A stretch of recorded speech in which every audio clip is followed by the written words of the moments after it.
कीरयेत् भद्रेषु नित्यं भागवत सेवया भगवत्युत्तमश्लोके भक्तिर्भवति नैष्टिकी। ओम ज्ञानतिमिरन्धस्य ज्ञानाञ्जनशलाकया चक्षुरुन्मिलितं येन तस्मै श्रीगुरवे नमः। श्रीचैतन्यमनोभीष्टं स्थापितं येन भूतले स्वयं रूप कदा मह्यं ददाति स्वपदान्तिकम्।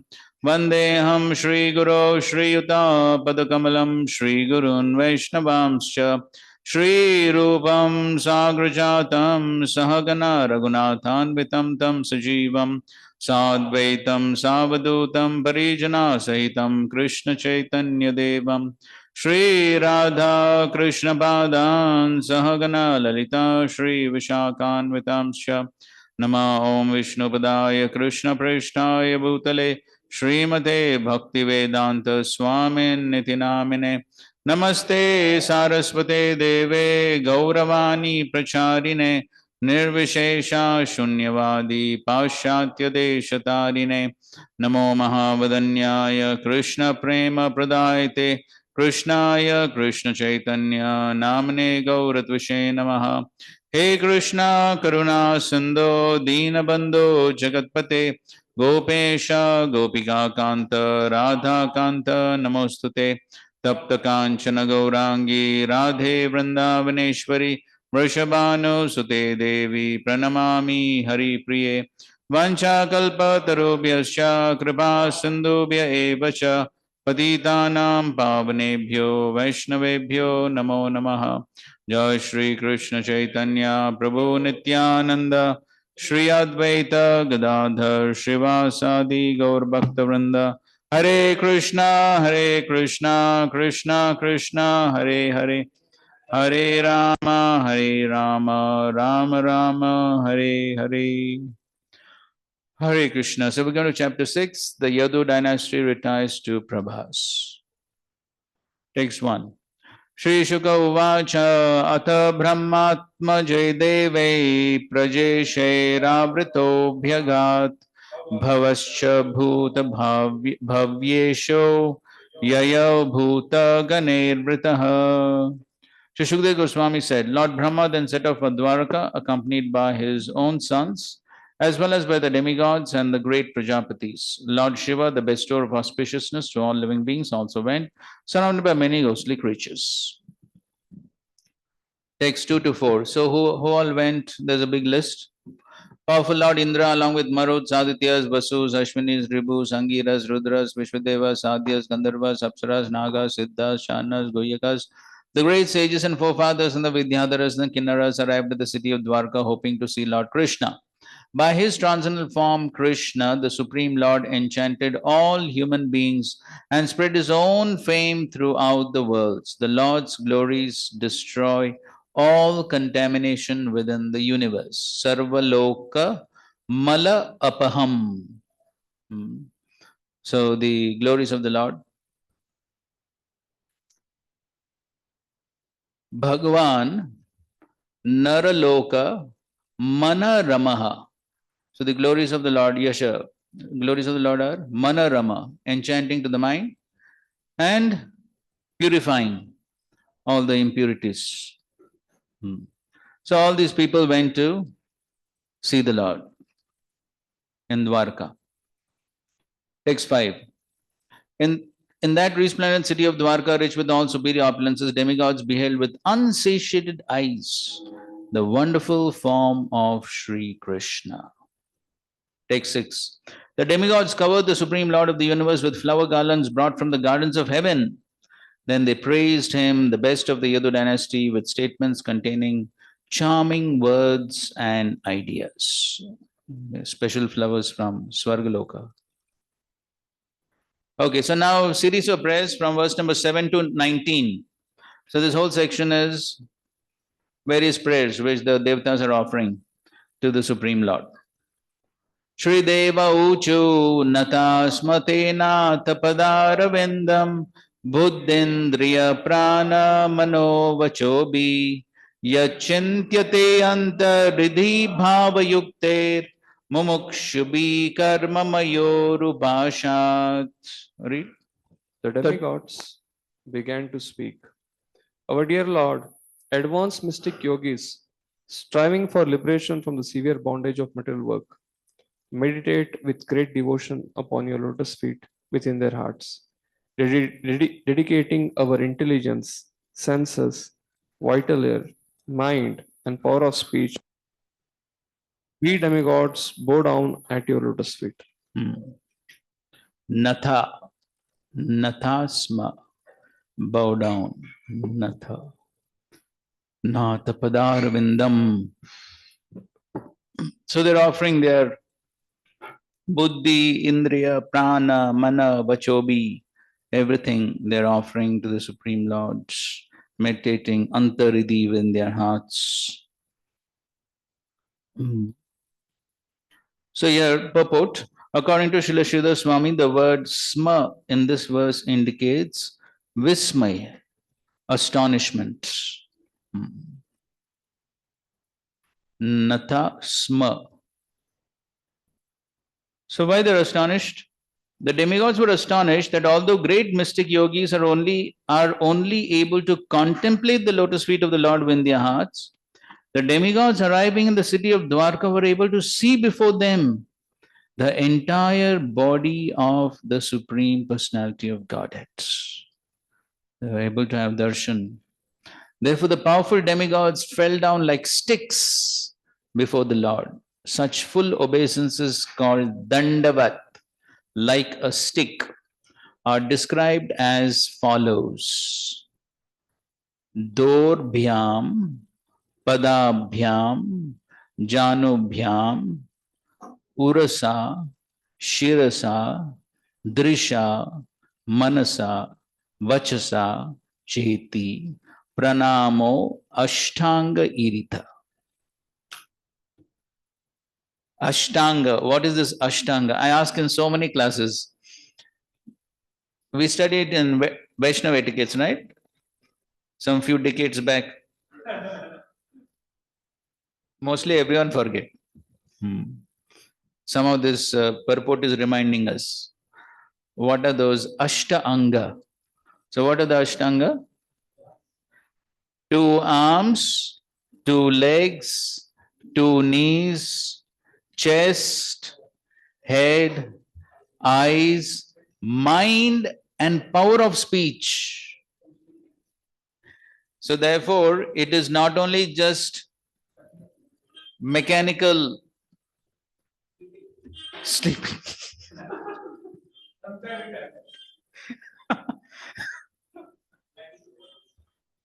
Exercise.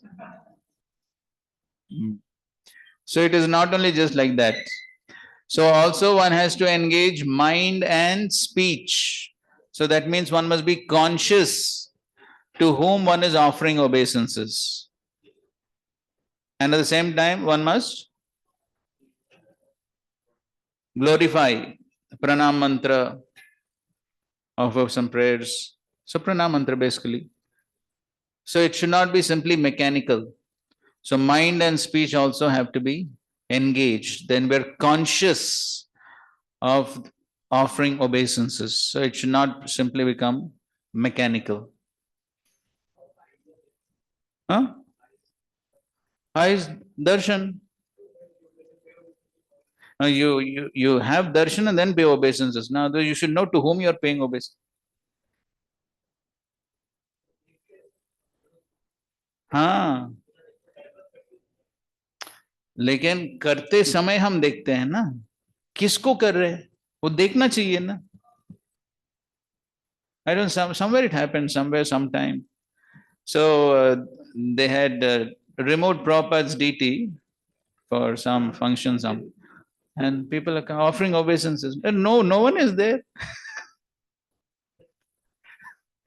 तो देखना चाहिए ना, अगर व्यक्ति है तो फिर दंड. So therefore, it's not only mechanical. So in spirituality, nothing is simply ritual. Everything is spiritual. So one must understand the purpose behind what one is doing. So Srila Prabhupada was once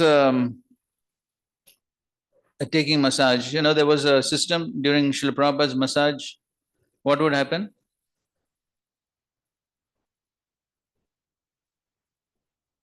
So the secretary would come and read letters, and Srila Prabhupada would give answers to those letters.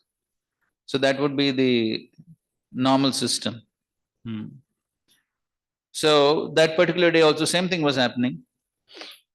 So there was this one secretary who did not bring all the letters at the same time.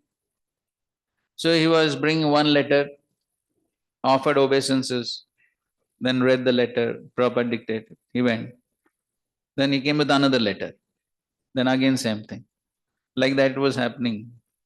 5-6 times it happened. Then Srila Prabhupada said, what is this hatchet obeisances? You know hatchet?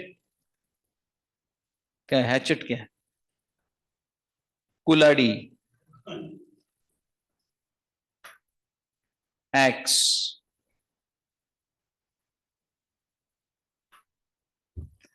What is this hatchet obeisances? Huh? See, he was offering obeisances, that is okay. But the point is, Srila Prabhupada was saying that is offering the obeisances simply mechanically. Now, how he offered, I don't know.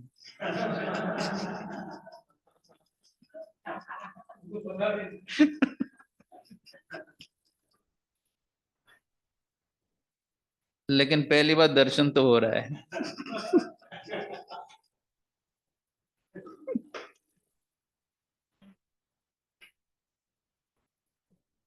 So Shrutikiti Prabhu tells this pastime because Shrutikiti Prabhu was doing massage, so he was seeing this. So, but what Srila Prabhupada was seeing is, he was not seeing just the external act of obeisances, he was seeing the inner attitude and mentality with which he was offering obeisance. So his offering obeisances was mechanical. That Srila Prabhupada could understand. And what was the result? The result was, after a few days, months, whatever, this devotee left. So Srila Prabhupada, he could detect this person, he doesn't have actual respect, he's only mechanically offering obeisances. So therefore, nothing should be done mechanically. One should be mindful of what one is doing. So, mind. And of course, in the 4th canto, in the Daksha pastime, we read, there's one entire purport where Srila Prabhupada is explaining. So when we offer obeisances to any person, then we're actually offering obeisances to, yes, the super soul within the body. And so therefore, sometimes we may think, oh, I don't like this person so much, why should I offer obeisance? No, even whether you like the person or not, but we're actually offering obeisances to the super soul within. And so therefore, the correct attitude and this is very important. So why is everyone migrating to that side? Oh, अच्छा ऐसा है क्या? हाँ.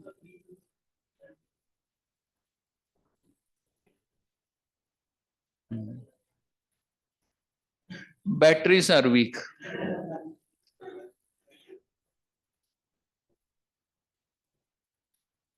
When things get old, then everything becomes weak.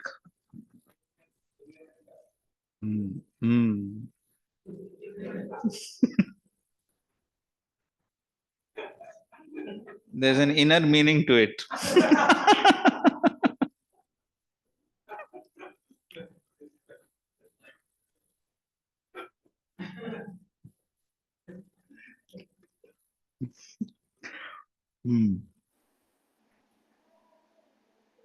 So, the simple act of offering respect, obeisances can have such a profound effect.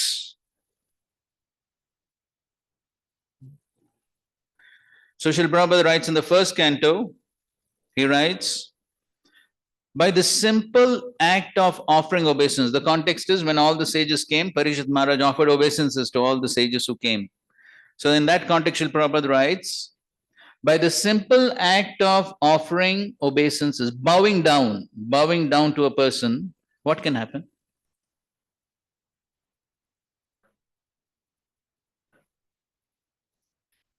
Okay, mercy. Any other guesses? Huh? Okay, servitudes. One becomes humble. Any other answer? Huh? Lifespan increases. Acha, because of blessings. Okay, possible.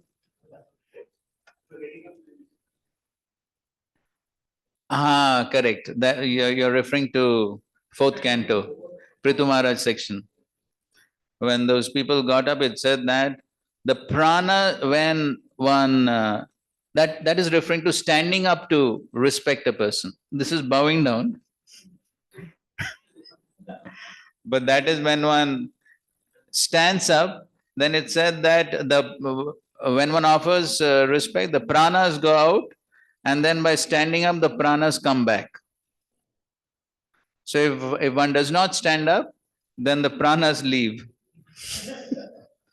That means lifespan reduces.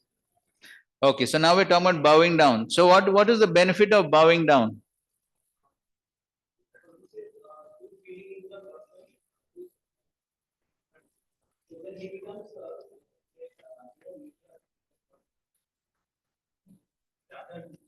Okay, okay, you're quite right. You're quite right.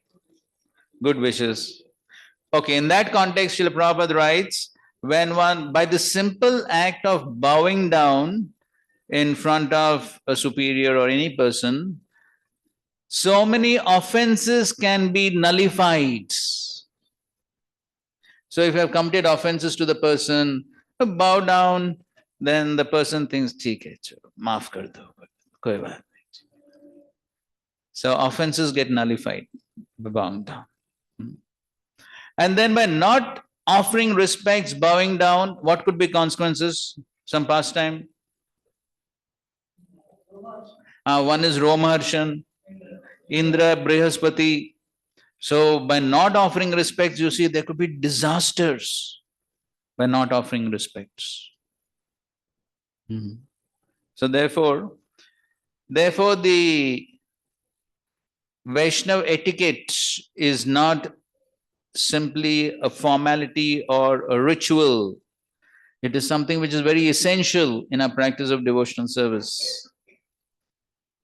As Chaitanya Mahaprabhu tells Sanatana Goswami, what he says? Yes, that is, yes, Sadhura Bhushan. So observance of Vaishnava etiquette is Sadhura Bhushan. It is the ornament. And if one does not observe that, then what Mahaprabhu says? So one becomes a laughing stock, one becomes, basically he says laughing stock. In this life as well as the next, if one does not observe the Vaishnava etiquettes. And of course, in the third canto, we have the wonderful purport on, in the context of Uddhav and Vidura and Maitreya, Maryada Vyatikrama. And there Srila Prabhupada is explaining that if one does not observe the Maryada, then what all reduces? Lifespan, opulence, accumulated pious. Yes, opulences. So all these things reduce if one does not follow the proper etiquettes. And so therefore, very important. So one should not be lazy in offering respects. As Srila Prabhupada, he speaks quite a few times in his lectures also, that how Raghunath Das Goswami, Sanatana Goswami, every day they offered so many obeisances to so many Vaishnavas. They offered 1,000, 1,000, something. So many obeisances they offer. So, one interesting point, His Holiness Bhaktivinoda Maharaj, in one class in Coimbatore, he was making this point. So he said, so once he met His Holiness Radhanath Maharaj, and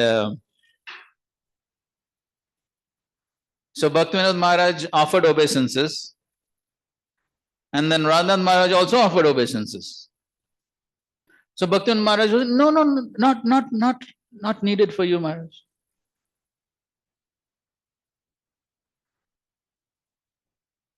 So anybody knows what Radhanath Maharaj said? A very interesting yet profound answer. So he said, then there is no need to chant also.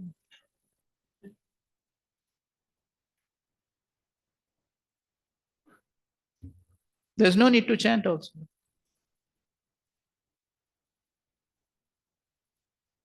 Somebody wants to give purport?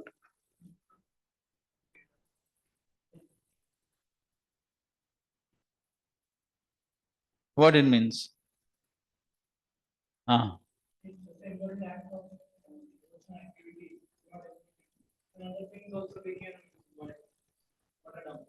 Yes. I think so you want to say something. Bolo. Chaitanya Mahaprabhu tells Haridas Thakur, you don't need to chant while leaving his body. He was telling you don't need to chant. But So many Haridas rounds. Thakur was telling it is my body is right, but my mind is not. Right. Correct.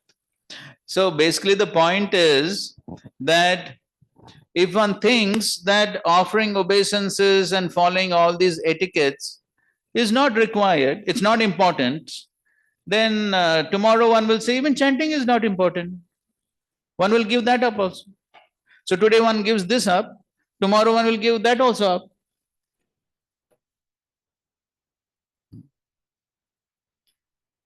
So therefore, the point is that just like the chanting is important for our own purification, so similarly the offering of obeisances and following of etiquettes is also important for our own purification. So therefore, everything needs to be followed properly. That's the point. For our own purification, for our own progress. So if we take things lightly, cheaply, so today one will compromise one thing, tomorrow one will compromise another thing. So like that, things get compromised. So therefore, one needs to follow. Okay, fine. So, so Devatas did Dandavat to the Supreme Lord. But over the period of time, this Pamo. This kind of tendency will come, not inclined to offer obeisances or the follow the basic. So, Prabhu is telling that this is the vancha like that. Sri Guru Prabhu. So, Prabhuji, why this tendency is developing? Is that taking this thing granted or not giving importance to basic etiquettes and manners? And what should be our mood to focus on this basic and important thing? Okay, good question. So okay, let's give the question to others in the respected personalities in the audience. Online, Prabhu? Oh yes, sorry. Thank you for reminding. I always tend to forget. Dhanot Pranam, Prabhuji. Hare Krishna.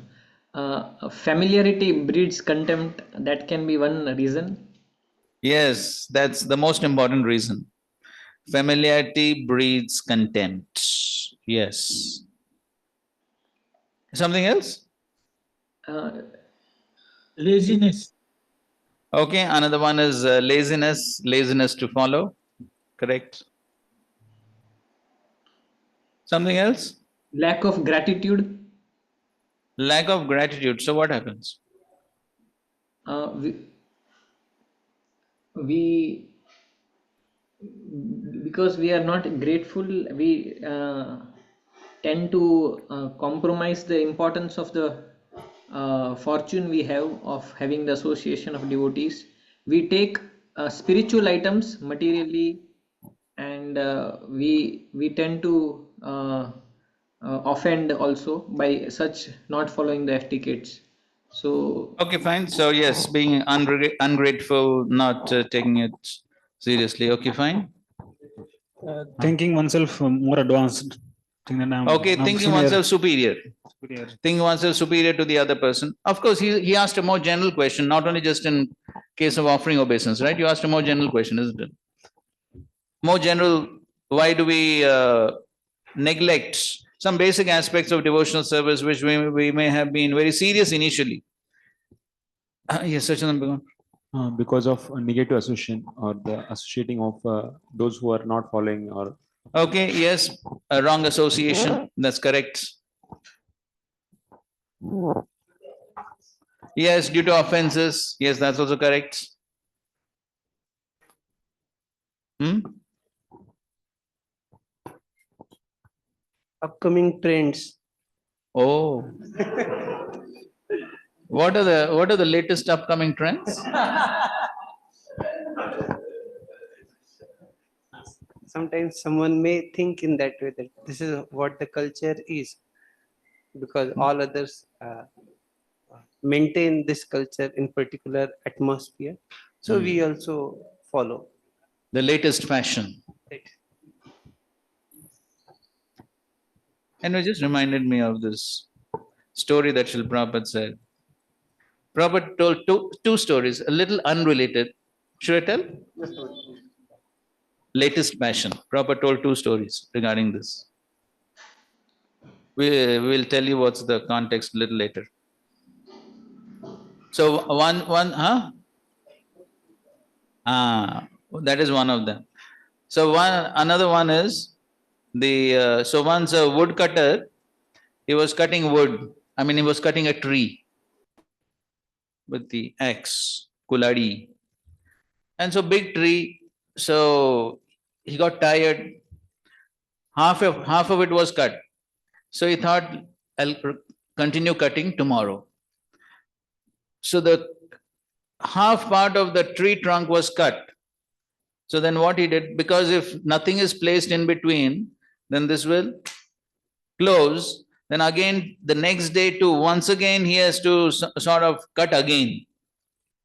So therefore, to prevent these two cut edges from closing, he placed a small piece of wood to prevent them from closing.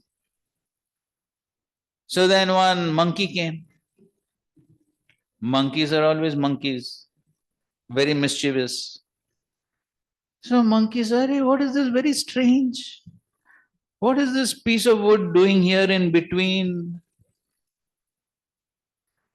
So the monkey, he pulled it out, that piece of wood in between. And then these two cut ends closed. But as they closed, the monkey's tail got stuck in between.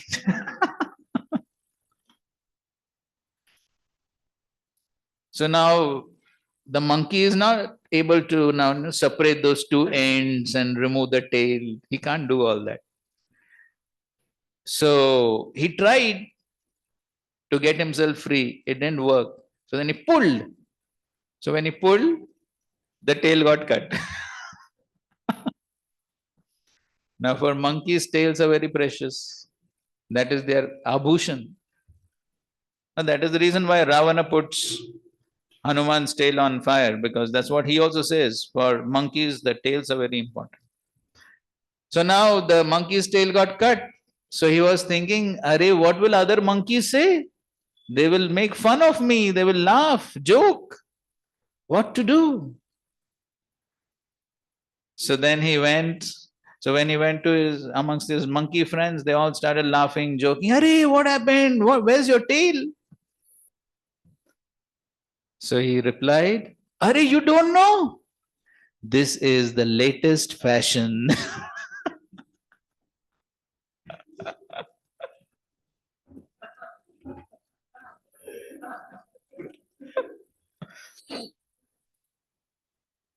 And another story is the Charlie Chaplin story.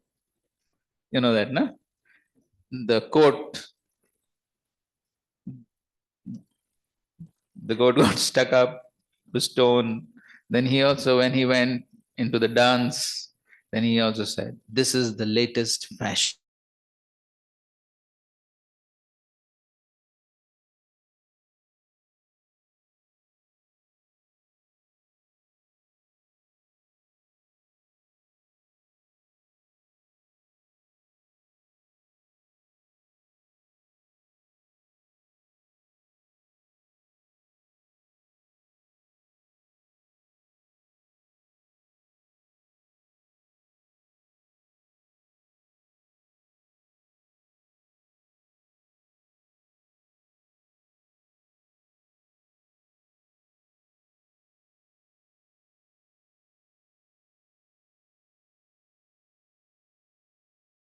How these days the parents, they get very upset when children come into the Hare Krishna movement, just like Daksha was upset. So they don't want to accept that the materialistic life is miserable. So the parents, they say, what is the latest fashion? What is the latest fashion? Eat, drink.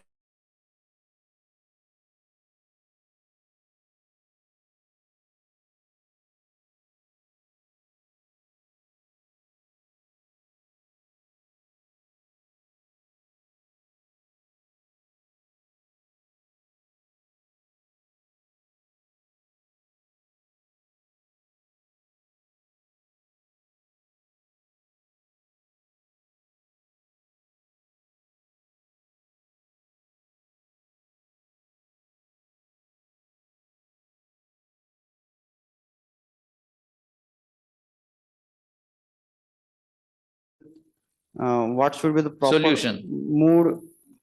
We should with which mood we have to practice these basic activities, acts, and etiquettes and manners. Right. So therefore, what is the solution to avoid familiarity breeds contempt? That is the usual reason. The usual reason, most common reason is this: familiarity breeds contempt. Other reasons also could be there, but one of the most common reasons is this: familiarity. So how to avoid this familiarity? Yes, Kadamgan. So it can even happen with spiritual master or something like that. So it is said we hear from a person, and if it is happening, so we have to hear glories of that person from some other person. Then we get some understanding. Otherwise, we take them to check cheaply. Okay, fine. So that's correct. So this is especially in reference to offering obeisances, correct? But he's asking a more general question. So many activities in devotional service. It could be attending Mangalarti or offering obeisances, offering flowers, offering arti, or it could be attending Bhagavatam class. So any of these activities in devotional service over a period of time, as Srila Prabhupada says, it becomes hackneyed, stereotyped. So how to avoid this? How to avoid this? Okay, Arjuneshwar. We see that Krishna conscious movement is not a, as you mentioned, it's a moment of consciousness. Yes. So then the training has to be there. Regular training has to be there. This is one thing. Second thing, the people should also be engaged in training others. So they will also become cautious that they have to also behave in that way. So they need a good engagement. Otherwise, if there is no engagement, so people don't follow. People think that it's a ritualistic. When they preach, they also train people. So then they also have to follow. Correct. And then regular training has to be there. And they will also have, if they have good ideal teachers, means Mm. ideal people who are following this thing. So then Mm. they will see and they'll emulate those things. So they have to associate with those devotees also. Yes, good points, good points. Okay, online? Online, any points? How to avoid this things becoming hackneyed, stereotyped, familiar?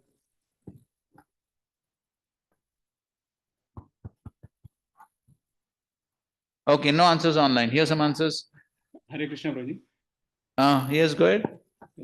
Prabhuji, remembering that before coming to Krishna consciousness, what our position is, and then always having that consciousness that I'm always a devotee who just came to Krishna consciousness.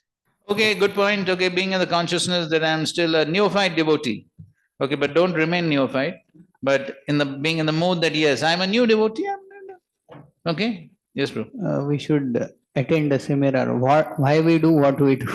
Yes, so therefore, yes, reminding ourselves, Yeah, reminding why? ourselves why we do what we do. Yes, good. Bro. Due to lack of sadhana, when we don't read properly, proper books, then we generally lose taste for the basic things. Okay, good point. Okay, let's see one purport. Hare Krishna. Hare Prabhu, Krishna. Prabhu, I mean, I think it's just the purification process. Everyone is not going to mature that soon. So as much as we do our sadhana, as the previous person said, I mean, devotee said, or slowly and steadily that disease will go of looking at other people as material bodies. If they are, devotees or brahmacharis or something, and then you get very close to them, and so that closeness to them should actually, with the melting of heart, should actually increase, and the material concept should go away, and it should bring people more closer together. If Okay, only fine. So not having the material outlook. Yeah, Okay. but even by theory, it will not go. It will take time, Prabhu. Yes, yes, definitely. Everything takes time. That's correct. Okay. 4th canto, 30th chapter, 3-0.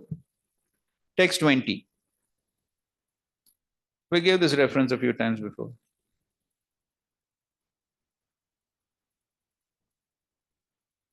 Read the translation and the purport. This is Narad Muni speaking to the Prachetas. Always engaging in the activities of devotional service, devotees feel ever increasingly fresh and new in all their activities. The all-knower, the super soul within the heart of the devotee, makes everything increasingly fresh. This is known as the Brahmana position by the advocates of the absolute truth. In such a liberated stage, Brahma Bhuta, one is never bewildered, nor does one lament or become unnecessarily jubilant. This is due to the Brahma Bhuta situation. Purport.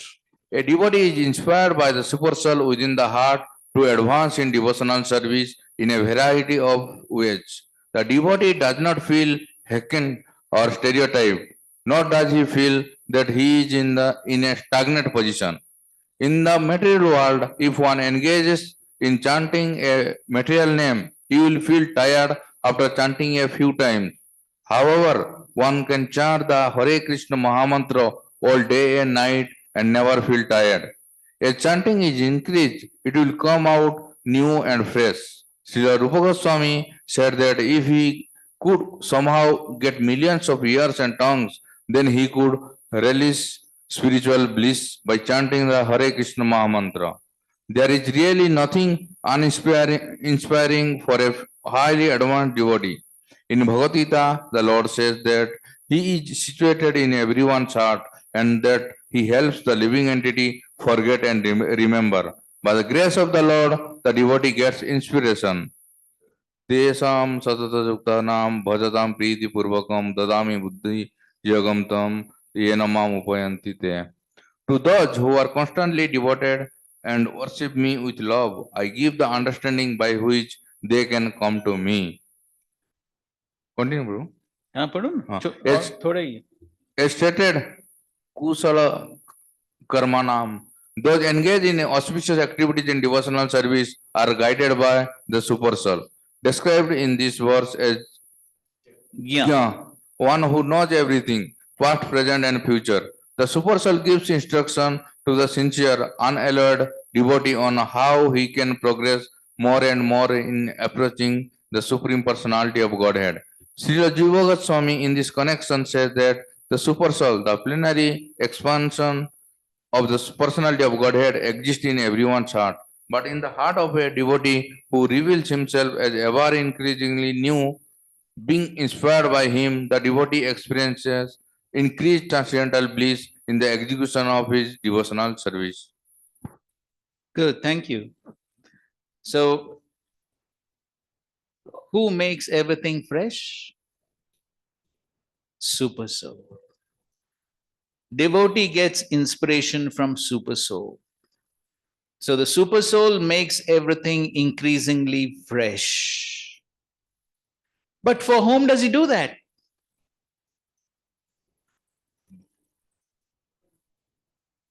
For whom does he do that?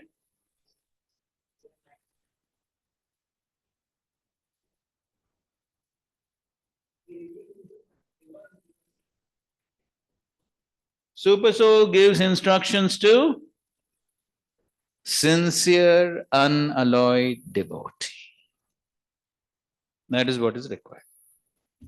Then everything becomes ever new, ever fresh. Then nothing is stagnant. Therefore, it said, there is nothing really uninspiring for a highly advanced devotee. Srila Prabhupada was reading his own books. Again and again, he was reading his own books.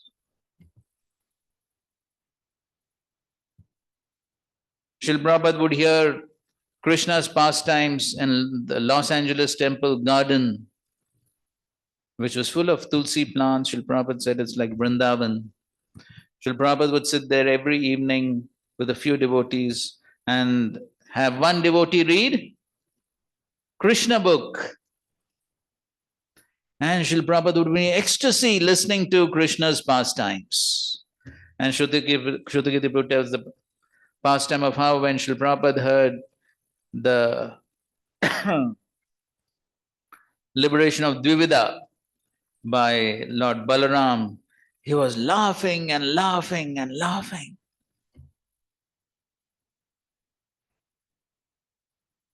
Why? He was hearing for first time. He only wrote them.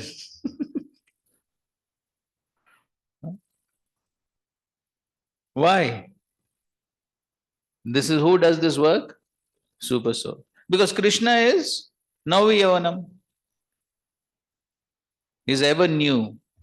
So same Krishna Nam, same Krishna Katha, even though the same, yet is not the same. Because Krishna manifests in unlimited ways. So we can read the same thing and yet experience something totally different, different realization. But one price has to be paid for that. What? Sincere, unalloyed.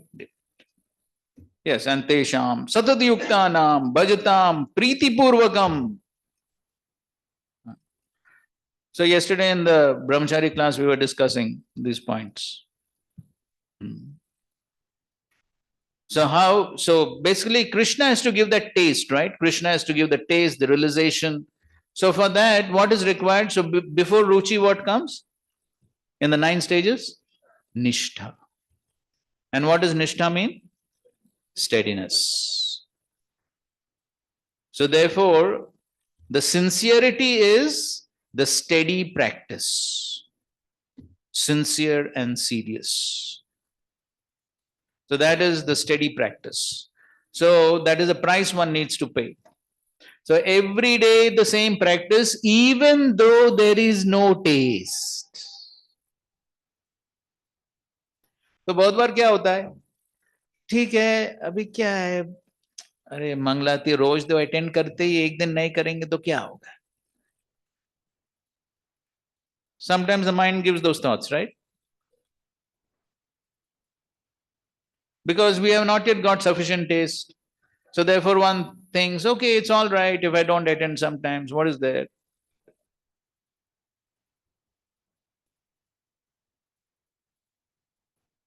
But then Krishna says no.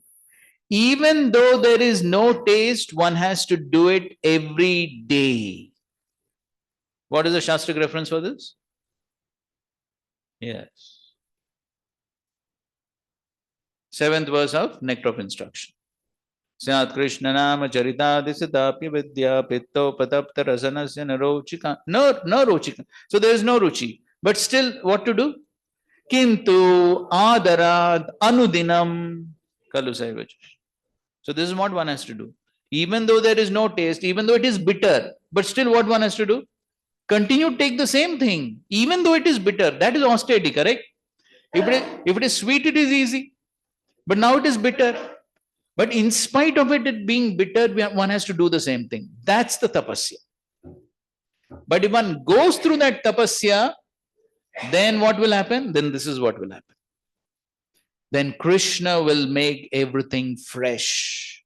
Krishna will give the taste.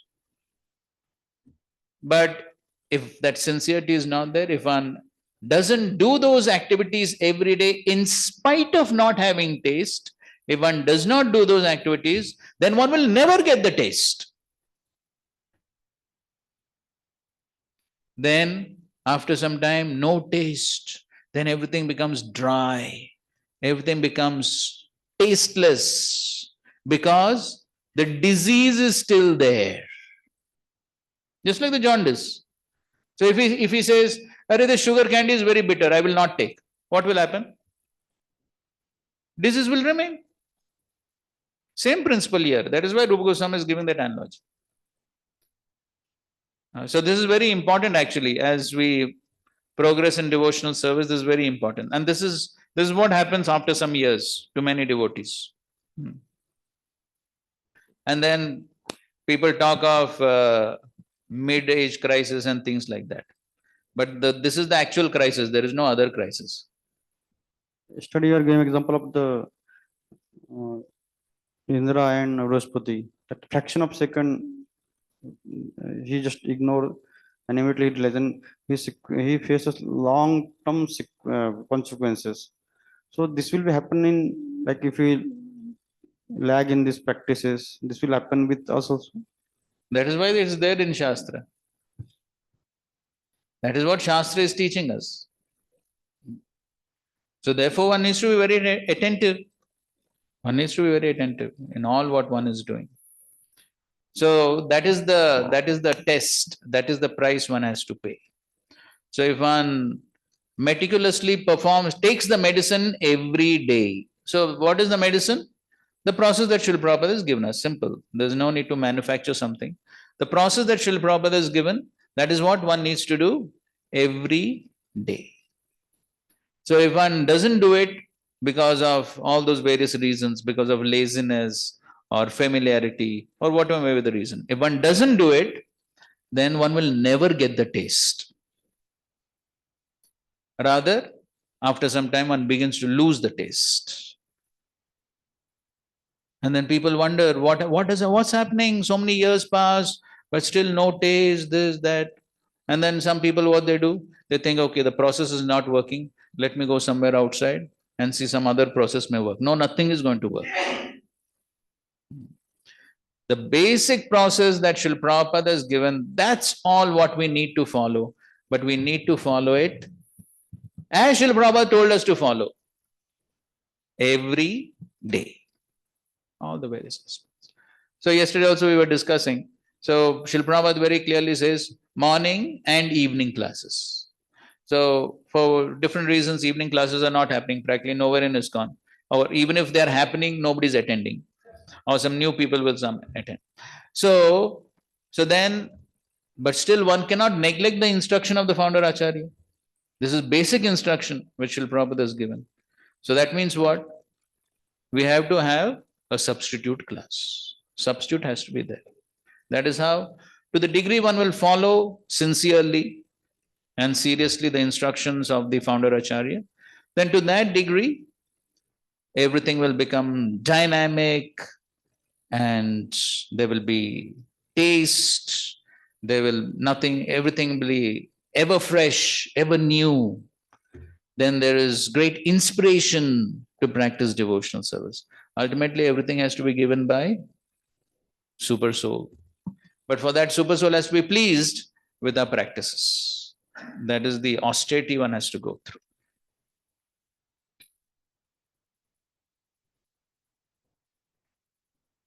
Follow the instructions of the spiritual master. So, like Prabhupada is saying about the evening class, so you said we should follow, and then afternoon class we have.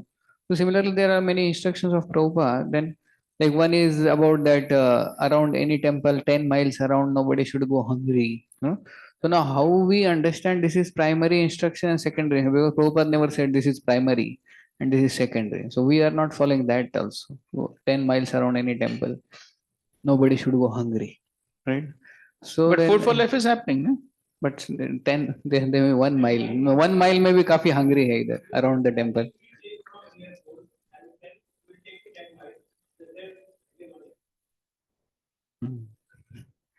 So that we are not following as it is, Prabhupada. See, there are some things which we have to do according to what's practical. Correct. But there are some instructions which are mandatory. And this is one of them. Why? How do we know that? This we can judge by how many times Srila Prabhupada is emphasized. So these instructions, that famous letter we were quoting yesterday also. Letter to Sudama, February 16th, 1973. So Srila Prabhupada has written there, within these Vaishnava standards that are put forth lies the spiritual strength of the entire movement. And we showed one letter, but then these instructions have been repeated again and again. And there are so many pastimes. You may have heard the Burujan Prabhu's pastime, Tamal Krishna Maharaj's pastime, where Srila Prabhupada emphasized. Burujan Prabhu, Srila Prabhupada directly asked, are you in ISKCON? Are you my disciple? So that is how we understand what is more important and what is less important. So everything is important, but some things are very important based upon how Srila Prabhupada treated them with great importance. So therefore, so other things according to time, place, circumstances, capacity, they need to be followed, but they can be modified or whatever. But some things are very important. But so what can be compromised, what cannot be compromised, what is one's capacity? So then that's the sincerity. Sincerity means trying one's best. That is sincerity, without any ulterior motives. So to the degree one is trying to do that, then Krishna is pleased, then he'll give the taste. This instruction is for only management. Or what? Like 10-kilometer radius. So everyone is manager only. Okay, fine. So further down in the purport, they're writing, the currents of material nature are very powerful and one should therefore cling tightly.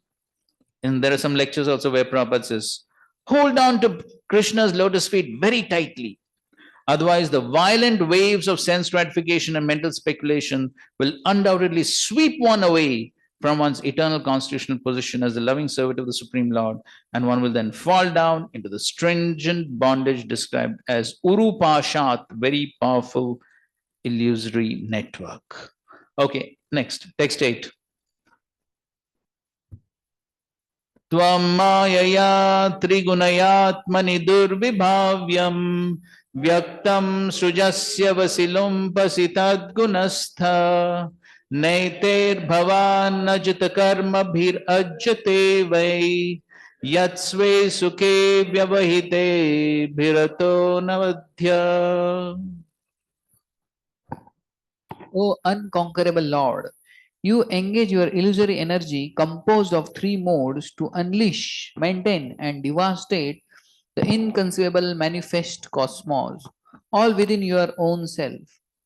As the supreme superintendent of Maya, you appear to be situated in the interaction of the modes of nature. However, you are never affected by material activities. In fact, you are directly engaged in your own eternal spiritual bliss, and thus you cannot be accused of any material infection. Okay, so here the word is Tvam Maya Trigunayatmani Durvibhavyam. Durvibhavyam means inconceivable. This word comes somewhere else also in the Bhagavatam, right? Durvibhavyam, inconceivable. So what is inconceivable? As in the purport is mentioned, the ultimate cause of creation, maintenance, annihilation of the material world is certainly inconceivable even for the greatest mundane scientists who waste their lives in useless and fruitless speculation. Yet Mahavishnu, who is the secondary expansion of the Supreme Lord Krishna, sees the entire cosmos to be like an insignificant atom.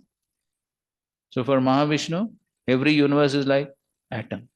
So what hope is there for foolish so-called scientists who try to understand Krishna with a ridiculous experimental power? Thus the word anavadya is used. No one can find fault or discrepancy in the body, character, activities, or instructions of the Supreme Personality of Godhead. Okay, so the Lord has achintya shaktis, and therefore everything about him is inconceivable, and therefore very difficult for us to understand everything about him with our very limited, materially contaminated mind and senses. Therefore, when things are inconceivable, what one should do?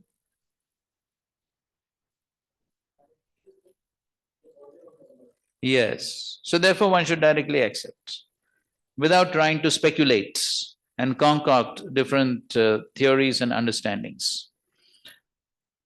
So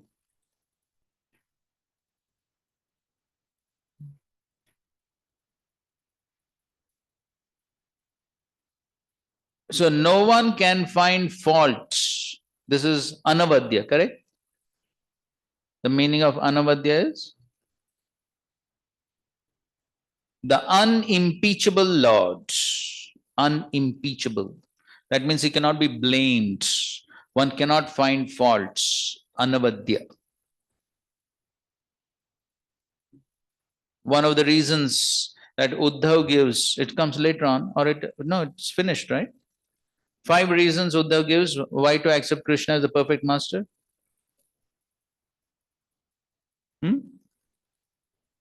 Yeah, it's in the 11th canto only. And I think so, it has already been covered, I think. No, Uddhav didn't start, correct. Sorry. Yes, at the beginning of it will come. Maybe in the next chapter yes, very likely in the next chapter. Yes, when Krishna begins to speak to Uddhav. So anyway, one of the reasons he gives there is also anavadya, faultless. So therefore, the important point is whatever the Lord does is faultless. And therefore, whatever is happening in my life and others' life, everything is faultless. There is no fault, whether one can understand it or not. And therefore, Srila Prabhupada has written that beautiful statement in the invocation to Ishopanishad. What?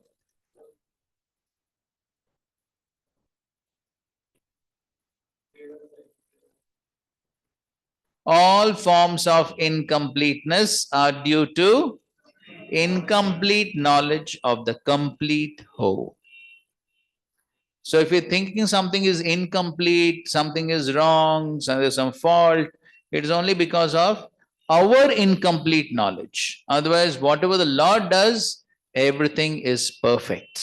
There cannot be any faults. And therefore, one of the names of the Supreme Lord, which Sutta Goswami gives in the 1st canto, 3rd chapter, text 34, is what?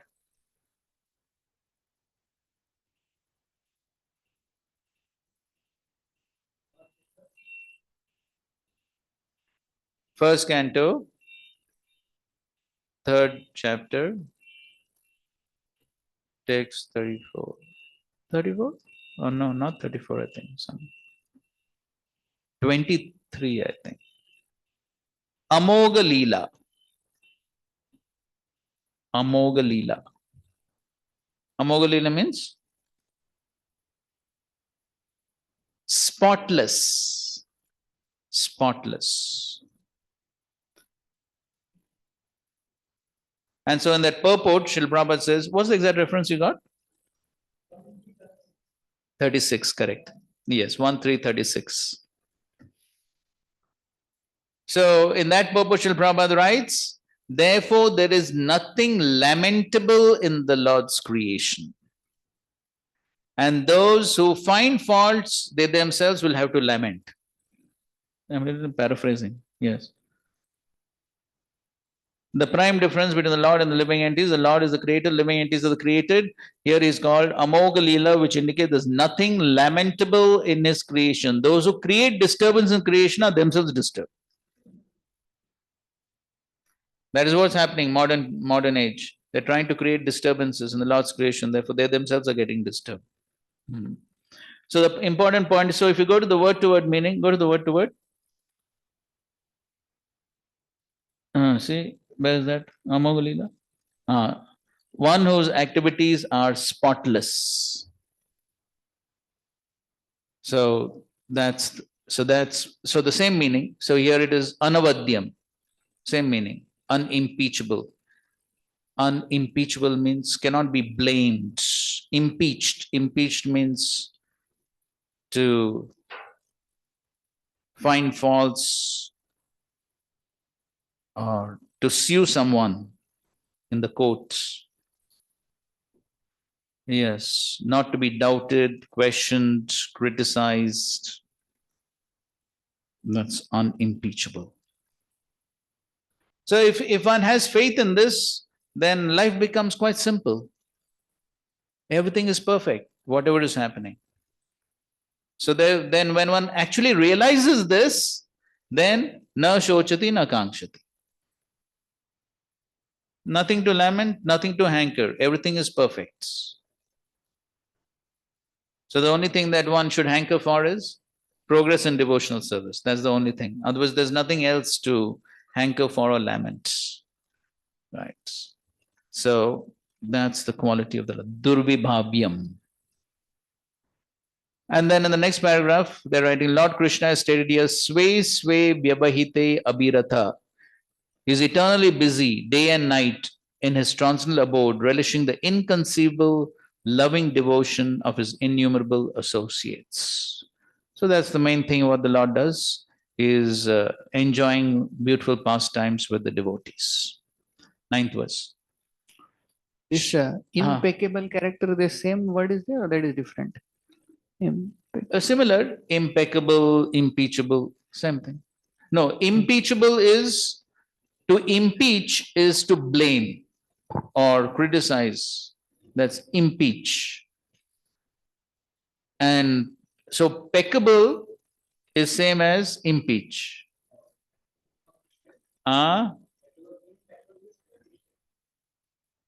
Okay, same thing, cannot find faults. We use this impeccable character. That means faultless character. Okay, 9th verse. Shuddhi ninam natudadidhya durashayanam vidya shrutadhyayanadhana tapakriyabhi satvatmanam rushabate yashasi pravriddha Satshraddhaya Shravana Sambrutaya Yathasyat.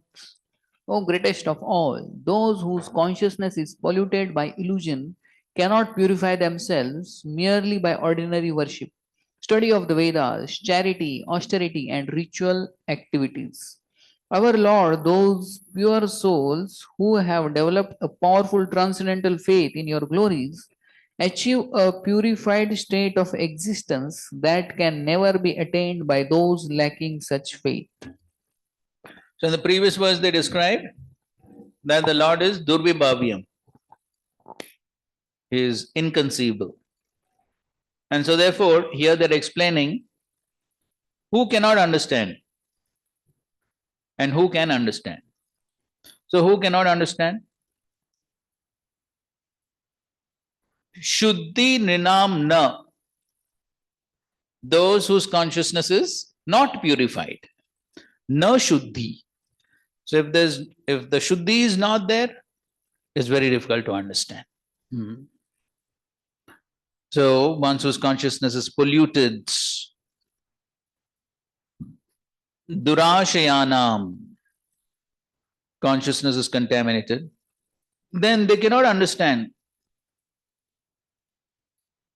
and they cannot purify themselves by vidya, shruta, adhyayana, dana, tapa, kriyabhi. So they can do all this, but if their consciousness does not become purified, then it is not possible for one to understand the Supreme Lord.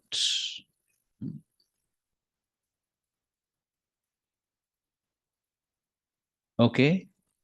So then who can understand? Sattva Atmanam. So those who are situated in Sattva. So more the Sattva, better the understanding. Because the consciousness then becomes clear. Then what will happen? Yashasi pravriddha. So then one gets a mature understanding of the Lord's yasha. And so then one can develop sat shraddhaya, transcendental faith. So this is transcendental faith, mature faith. And that faith gets reinforced by what? Shravana samvrittaya, by the process of hearing. So this is a very important verse. In the purport they mention, even if a pure devotee is lacking the above qualifications, such as Vedic study or austerity, if he has unflinching faith in Lord Krishna, the Lord will save him because of his devotion. On the other hand, if one becomes falsely proud of one's material qualifications, including ordinary piety, but does not devote himself to hearing and chanting the glories of Krishna, the result will ultimately be nil. The transcendental spirit soul cannot be purified by any amount of material piety, charity, or scholarship. Only the transcendental Supreme Lord can purify the transcendental living entity by bestowing his mercy within the heart. The demigods were astonished at the good fortune. Even by hearing about Krishna, one achieves all perfection, but they had entered the Lord's own city and were seeing him standing before them. So these points are repeated in many places, right from Bhagavad Gita. Correct? Bhagavad Gita also Krishna says that one cannot understand by studying the Vedas, charity and all these things. Where he says that?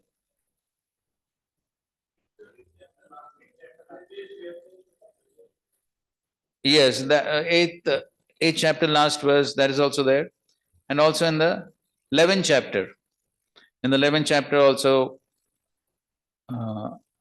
when he once again shows the, no, even, he says, even for seeing the Virat Roop, one cannot see unless by all these material qualifications. Yes, of course. Then when he shows the Sham Sundar form, then he says this form is Dud Darshana.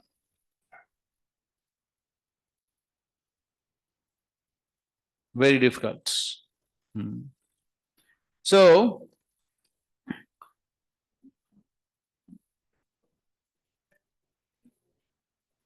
yes, correct. Correct. Perfect. That's correct. So even to see the Virat Roop, some devotion is required because that's like a material form. So the important point is simply material qualifications cannot help one understand the Supreme Lord. Only the material qualifications are not sufficient for one to make progress on the spiritual path. So what is required?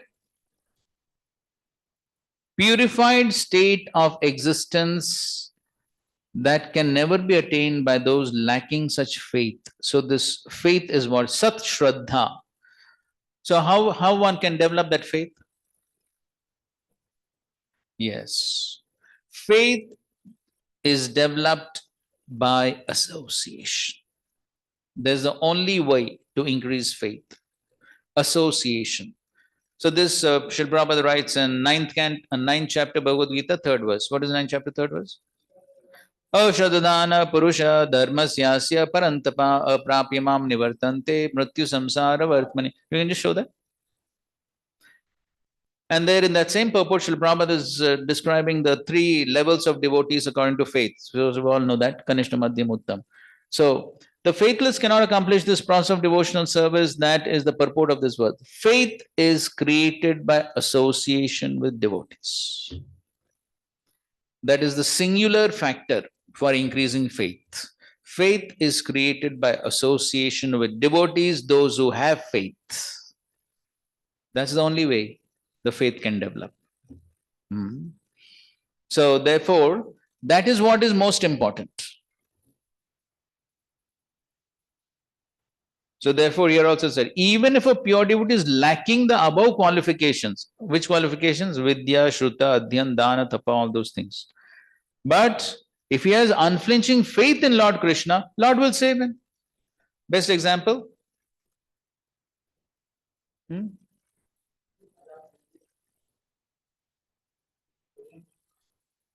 Who didn't have any qualifications?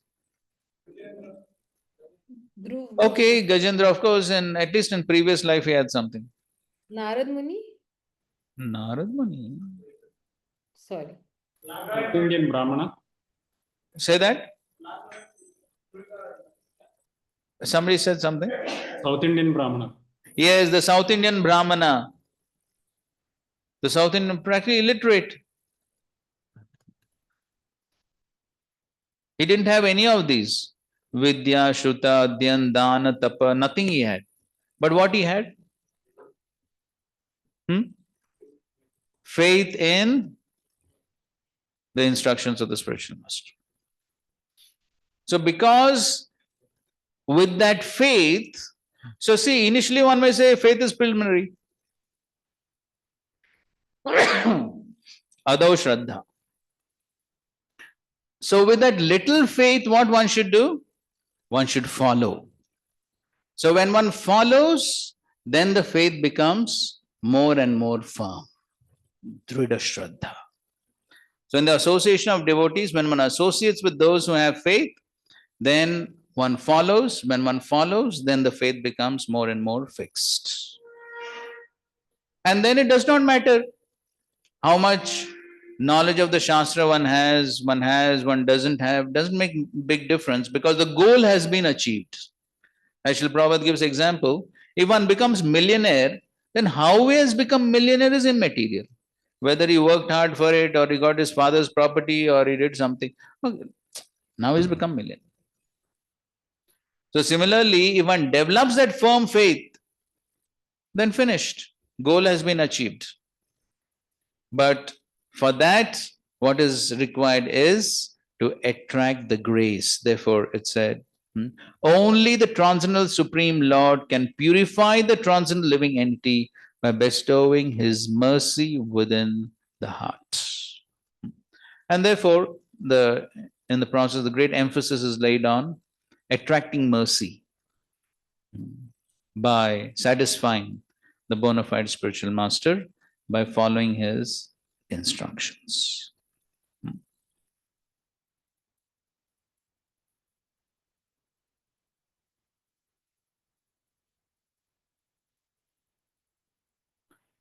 So sometimes devotees get doubt that well, I'm doing my services and all that, but is my spiritual master being satisfied? We hardly get to meet the spiritual master, the Diksha Guru. So how do we understand whether he's being satisfied? How do we understand? Prabhuji, if we are continuously doing our services and not getting bored and we are doing it with our heart and soul, like for example, chanting, reading, and whatever our authorities have given that service, if you're doing with good heart, which means the mercy is flowing. If the mercy is not flowing, which means we will stop doing those services, Prabhuji. Okay, that's correct. That's correct. So in any case, whether we know it or not, we should have faith that if we are following the process sincerely, then the process is definitely going to work. And the spiritual master and Krishna are definitely going to reciprocate. So in that context, I'm sure maybe you have heard the pastor of Niranjan Maharaj. You heard? Cleaning the room. Tell. Give him the mic. No, no. Cannot be compared with any. I'm Karela. Then I am something below that. I don't have no for Prabhupada. Say something, Baba. With your order, I speak some lower. Try, but you can give all the details. No. So what I Anyway, heard how many was- of you have heard that pastime? Everyone has heard. They are very humble. Renovating Prabhupada's rooms at Boston. Yes. The Yeah, sincere devotees find everything ever fresh. Yes. And they remember also. Bolo. Because they relish. Bolo. So his temple president, he was distributing books, I believe. And his name is Niranjan Maharaj. That time, some Prabhu, I think. I don't know what is his name that time. So he was told to clean the room of Prabhupada, and he wanted to go to receive Prabhupada, I think. So basically, he did that, but somehow he did the clean the room, and Prabhupada didn't go there. Prabhupada didn't come only at that. But temple president was happy, so he personally took him to airport. And so he connects the both things that if we just, so now you. Okay, you did get the essence, quite close. Thank you very much. I heard from you one. Oh, really? So, and the Boston temple had recently purchased a new building, an old building, which need to be renovated. And they wanted to have Prabhupada's rooms within that building. So, Niranjan Maharaj had a background of some temple construction, renovation, carpentry, and things like that. So the temple president wanted him to help with the renovation of this building and Srila Prabhupada's rooms. So at that time, as most devotees those days would be very enthusiastically doing book distribution to please Srila Prabhupada. So Niranjan Maharaj was also away somewhere doing book distribution. And so the temple president called him and said, so please come to renovate this building. So Niranjan Maharaj says, no, I'm busy distributing Srila Prabhupada's book. So the temple president says, okay, anyways, you come here for some time and then we will discuss. So anyway, so he came and then he showed him that old building. And then he asked Niranjan Maharaj, so would you like your spiritual master to stay in these rooms? So he says, no, they're too broken down. So then the temple president says, okay, do something about it. So then Niranjan Maharaj works day and night to renovate those rooms because very soon Srila Prabhupada was going to come over there. The rooms were almost renovated. And then one day, the temple president says, okay, we'll go to the New York temple because the Italian tiles for the room have come over there. And so the temple president Niranjan Maharaj, they go towards New York. The temple president himself is driving. But when they come close to New York, instead of entering New York City, he takes a turn towards the airport. And so they go to the airport, and then the temple president tells him, so actually, we are not going to the New York temple for the tiles. We are going to the New York airport to receive Srila Prabhupada. And when Niranjan Maharaj hears this, he was so happy because he was already second initiated, but had not seen Srila Prabhupada face to face even once.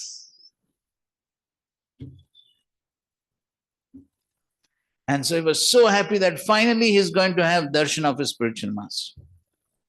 And so they go over there to the airport. Those days, 200, 300 devotees would be there to welcome Srila Prabhupada, huge kirtan and all that. And of course, he describes in detail his first darshan of Srila Prabhupada. So first darshan, he sees Srila Prabhupada coming down the elevator and totally effulgent, Vaikuntha man.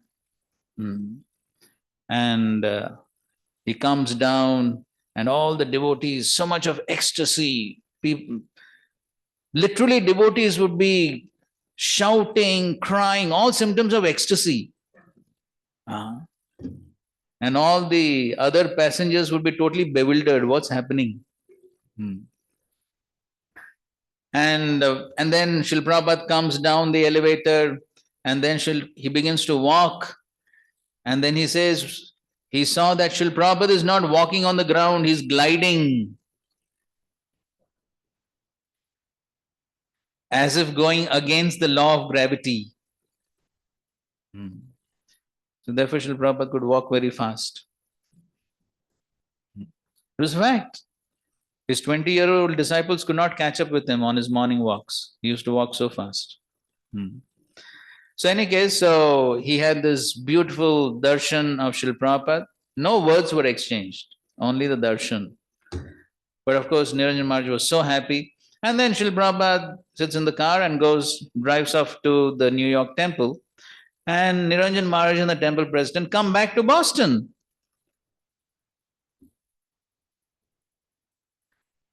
And then, when the scheduled date came, when Srila Prabhupada was supposed to come to Boston, what happens was, Srila Prabhupada receives invitation from the then Indian Prime Minister, Mrs. Indira Gandhi.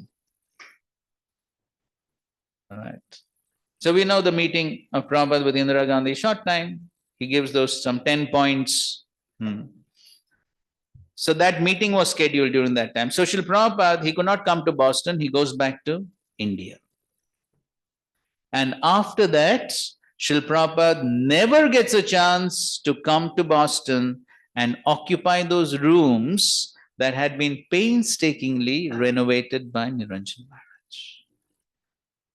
But Niranjan Maharaj's realization is that the service never goes in vain. Prabhupada never came to occupy those rooms, but as a reward for his service, Srila Prabhupada gave him his own darshan. That was the reward for the service. So that's how the service never goes in vain. The spiritual master and Krishna will always reciprocate with the service of the devotee. Even though apparently it may seem that they don't know or they're not reciprocating, but we have to be assured that definitely they know and the reciprocation will take place. And what is the proof for this? Okay, the pastime is there, but we should also have some Shastric proof, isn't it? This like the similar incidents happened in New Vrindavan, where Maharaj was told to fix the toilet. The whole night he fixed the flush and toilet, and then in the morning Prabhupada takes a lota and goes out. That's right. Yes. Correct. So now we'll give a Shastric proof for this.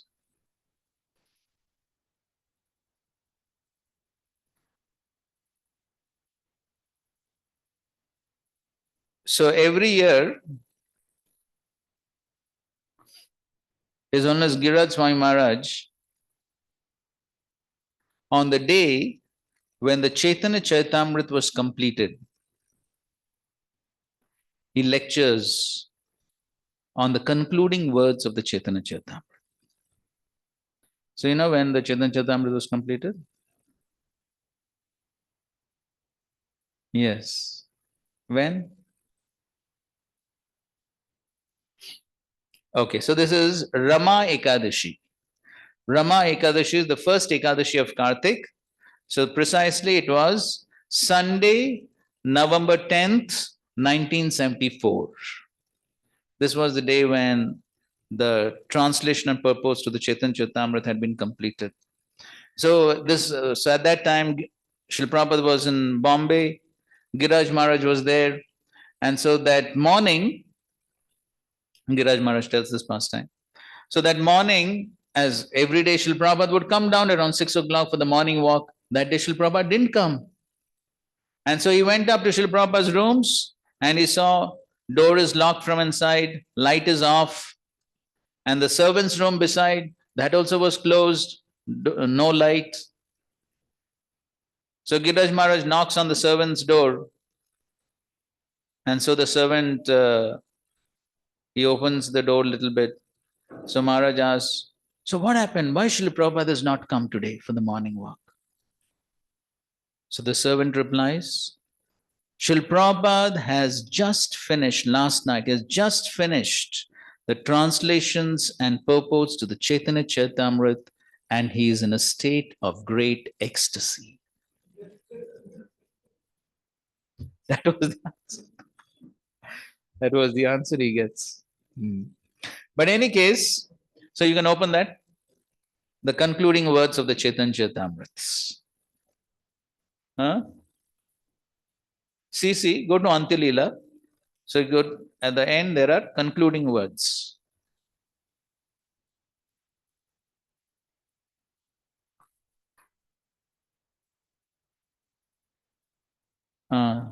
Go to last chapter. No. Okay, go to the. So if you click on this side, open karo. Usko open karo. Now go. See that concluding words. Yes.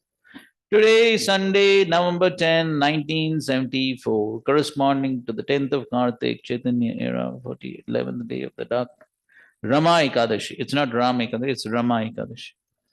We have now finished the English translation of Sri Krishnadas Kaviraj Goswami's Sri Chaitanya Charitamrita in accordance with the authorized order of His Divine Grace, Bhaktisiddhanta Saraswati Thakur Goswami Maharaj, my beloved, eternal, spiritual master, guide, and friends. Although according to material vision, His Divine Grace, Srila Bhaktisiddhanta Saraswati Thakur Prabhupada, passed away from this material world on the last day of December 1936, I still consider His Divine Grace to be always present with me by His Vani, His words. He's always present. Right. So, anyways, he describes, it's very beautiful actually. All devotees should read the whole thing. It's very, very beautiful. But anyway, in context of our discussion, we'll go to one point. Just go a little ahead. So he describes his meeting with the spiritual master. He's describing all that. Go ahead. So, he's describing how Bhaktisiddhanta Thakur would read Chaitanya Charitamrita in his leisure time. It was his favorite book. Okay, go here. I think that His Divine Grace Bhaktisiddhanta Saraswati Thakur is always seeing my activities and guiding me within my heart by His words. Tene Brahma Hridaya Adi Kavaye. Spiritual inspiration comes from within the heart, wherein the Supreme Personality of Godhead in His Paramatma feature is always sitting with all His devotees and associates. So the spiritual master is also there with all his devotees and associates. And therefore, you see the faith that Srila Prabhupada has is always seeing my activities. He has full faith. He's always seeing my activities and guiding me. And so therefore he says, it is to be admitted that whatever translation work I have done is through the inspiration of my spiritual master, because personally I am most insignificant and incompetent to do this materially impossible work. I do not think myself a very learned scholar, but I have full faith in the service of my spiritual master, His Divine Grace, Srila Bhaktisiddhanta Saraswati Thakur. If there's any credit, see those words, if there's any credit to my activities of translating, it is all due to His Divine Grace. So you can see Srila Prabhupada's faith in a spiritual master, faith that he's always watching him, inspiring him, guiding him. So that is what is being described here. So that is the goal, to develop that faith. So if one develops that faith, then yes, that's the ultimate achievement. So you can see. And because Srila Prabhupada has that full faith, therefore, no credit for himself. Yes, full faith.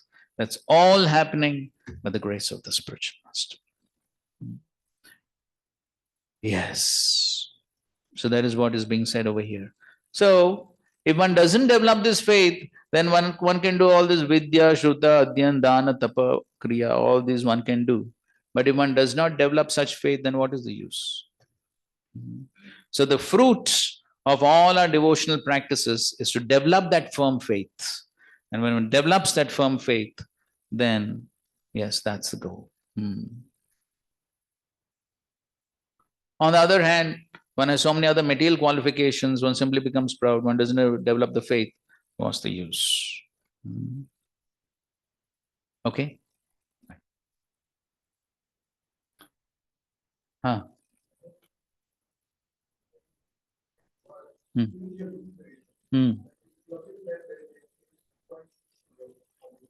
One?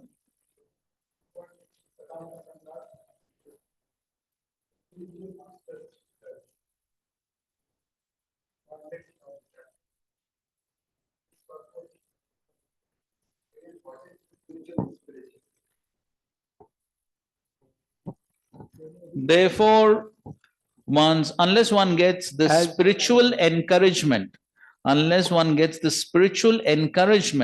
by following the instructions of the spiritual master, it is not possible to make advancement. Therefore, one's development of a taste for executing these instructions is the test of one's devotional service.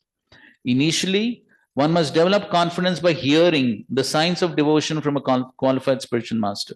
Then, as he associates with devotees and tries to adopt the means instructed by the spiritual master in his own life, his misgivings and other obstacles are vanquished with execution of devotional service. Strong attachment for the transcendental service of the Lord develops as he continues listening to the messages of Godhead, and if he steadfastly proceeds in this way, he is certainly elevated to the spontaneous love of the soul. Okay, so that's the important point, yes.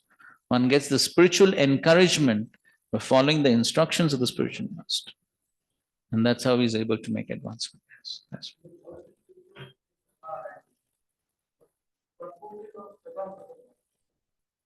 the spiritually powerful message of Godhead can be properly discussed only in a society of devotees, satam prasangat, and is greatly pleasing to hear in that association. If one hears from devotees, the way of transcendental experience quickly opens, and gradually one attains firm faith that in due course develops into attraction and devotion. Prabhupada is paraphrasing.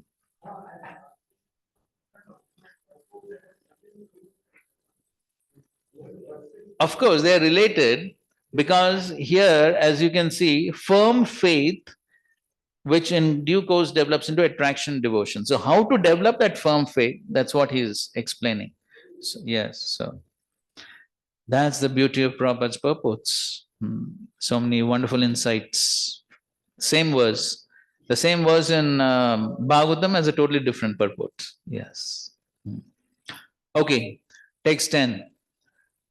Syanasthavangrir ashubhashaya dhomaketu Ksemayayo munibiradra hridayamana yasatvate samavibhutaya atmavadbhir vyuherchita savanasha swar atikramaya. Great sages, desiring the highest benefit in life, always cherish your lotus feet within their hearts, which are melted by love for you. Similarly, your self-controlled devotees, desiring to cross beyond the material kingdom of heaven to achieve opulence equal to yours, worship your lotus feet in the morning, at noon, and in the evening. Thus they may meditate upon your lordships in your quadruple expansion.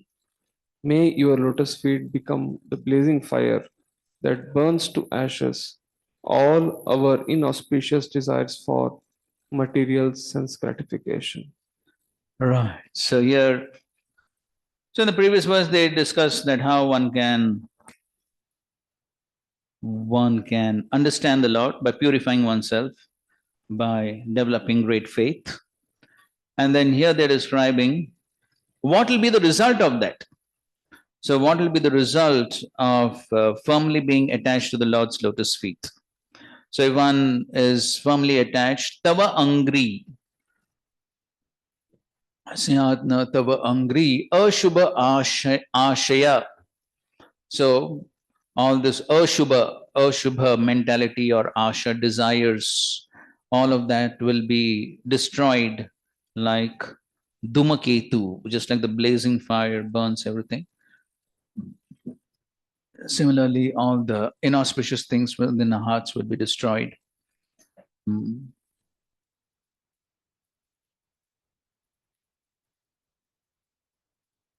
Archita Savana Asha. So if one worships the Supreme Lord, 3 junctions of the day, so then it will be possible.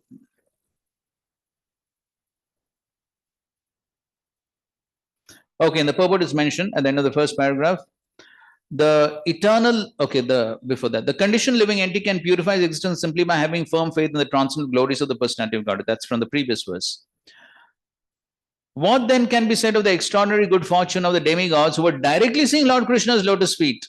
Okay, so not just having faith, but they are directly seeing. Although we are presently afflicted by innumerable material desires, these desires are temporary. The eternal living entity is meant to experience a loving relationship with the supreme living entity, the personality of Godhead. And by rendering pure devotional service to the Lord, the heart of the living entity is completely satisfied. Next paragraph, the word sama vibhutaye, for achieving equal opulence, indicates that the pure devotees go back home, back to Godhead, and enjoy the infinite bliss of the spiritual worlds. And then there's a description about the spiritual world. And so they're quoting from Srila Bhaktisiddhanta Saraswati Thakur. The word vyuhe in this verse indicates the 3 Purusha incarnations. If we can scientifically understand how Krishna expands himself to create the material world, we shall immediately experience that everything is the property of Krishna and thus become free from the desire to exploit it for our own selfish purposes. So if we understand that how everything is coming from Krishna, we understand everything belongs to Krishna, then one will not exploit. Krishna is the Supreme Lord, the master of everyone and the reservoir of all opulences. And one should remember his lotus feet in the morning, noon, evening. One who always remembers Krishna, never forgets him, will experience real blissful life beyond the pale shadow of material illusion. Okay, so a very appropriate verse in this connection. How one can develop full satisfaction. Of course, we already had a discussion on satisfaction the other day. But still, by devotional service, one can get full satisfaction. Famous verse? Okay, that's also there. That's, okay, it's like a test for oneself. Savai pumsam parodharmo yado bhakti radokshije aheituki apratihata yeyatma suprasidati. Satisfaction. But the satisfaction will come by performing what type of devotional service? Ahaituki apratihata. Now in the purport to this verse, Srila Prabhupada writes a short but extremely profound statement. So go to the second paragraph of that purport. Srila Prabhupada writes, the relationship 126. 126. So he writes, the relation of the servant and the served is the most congenial form of intimacy.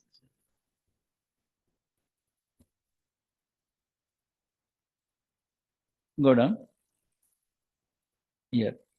This relation of servant and the served, this relation of servant and the served is the most congenial form of intimacy. Many times devotees do ask this question, how can we develop intimate relations amongst devotees also? This is the answer. whether it is intimate relation with devotees or with the Supreme Lord, the answer is the same. Okay, somebody would like to explain this statement? Then we'll take a break. Yes, and then he says, one can realize it as devotional service progresses. So that short statement, it is actually the essence of devotional service. That short statement. But one can realize it as devotional service progresses. Yes, Shudhachitra. Mike. By reading sadhana, but by serving our master according to his desires, then by his blessings we can understand the real, we'll get vijnana. Okay, fine. Somebody else? Yes, Sakshit. Where's the other mic? This side.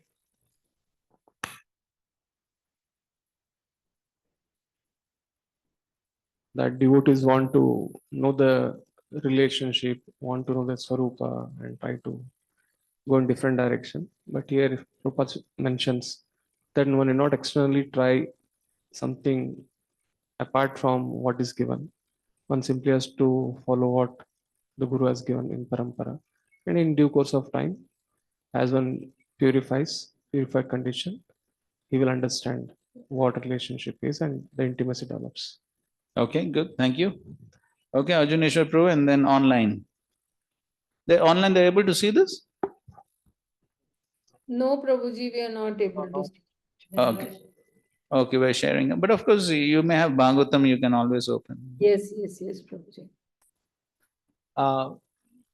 Prabhupada says that Bhoktaram Yagitapasam Sarvaloka Maheshwaram Surya Sarvabhutanam Gyatamam Santimrichiti. Krishna himself says. So means the philosophy of Krishna consciousness is this, means Krishna is a Bhokta and we have to arrange everything for his service. And this is our eternal relationship. So that is mentioned here. There is no other relationship. Means if one understands this, Prabhupada keeps on mentioning Jivara Sarupa Krishna Nitadas. So if one understands that thing, and as he progresses in devotional service, he realizes that relationship clearly, that I am his servant and I have to serve in Sarupa, like whatever Sarupa. So that is servant relationship, master servant. Okay, good points. Okay, online may okay. Sachin Bhagwan. Then we'll take online. In the case of Dehuti and Karda Muni and Narad Muni and Bhakti Vedantis, so there was no collision as materially, but they served completely. So the relation was given by the Bhakti Vedantas and the Karda Muni. So relation came by the mercy. Okay. Okay, good point. Okay, online. Prabhuji, just continuing with His Grace Sachinandan Bhagwan Prabhu's statement, where Devahuti actually served Kardam Muni so wonderfully. So just like a wife, when she serves the husband very much, with her heart and soul, then the husband will respond. And similarly with the Supreme Lord also and the spiritual master also, that when we serve them, then we can know their heart, we can know their mind, we can know the mood and mission also. But if we will not serve only with our wholehearted, there's some other material desires rakke, thoda kuch ye bhi rakke and all, then we won't be able to serve neither the spiritual master nor Krishna. And then that intimacy also will not be there. Then these revelations that are there, they will not come actually, Prabhuji. Okay, good. Thank you. Now, one more we'll take online. Prabhu, the little on the edge, but Santa Tukaram's wife, having served Santa Tukaram, was completely dedicated. But she apparently, to look at, was a materialist, apparently. But Vithala came to remove the thorn in her feet. That is enough proof. Okay. Okay, fine. So, okay, one last.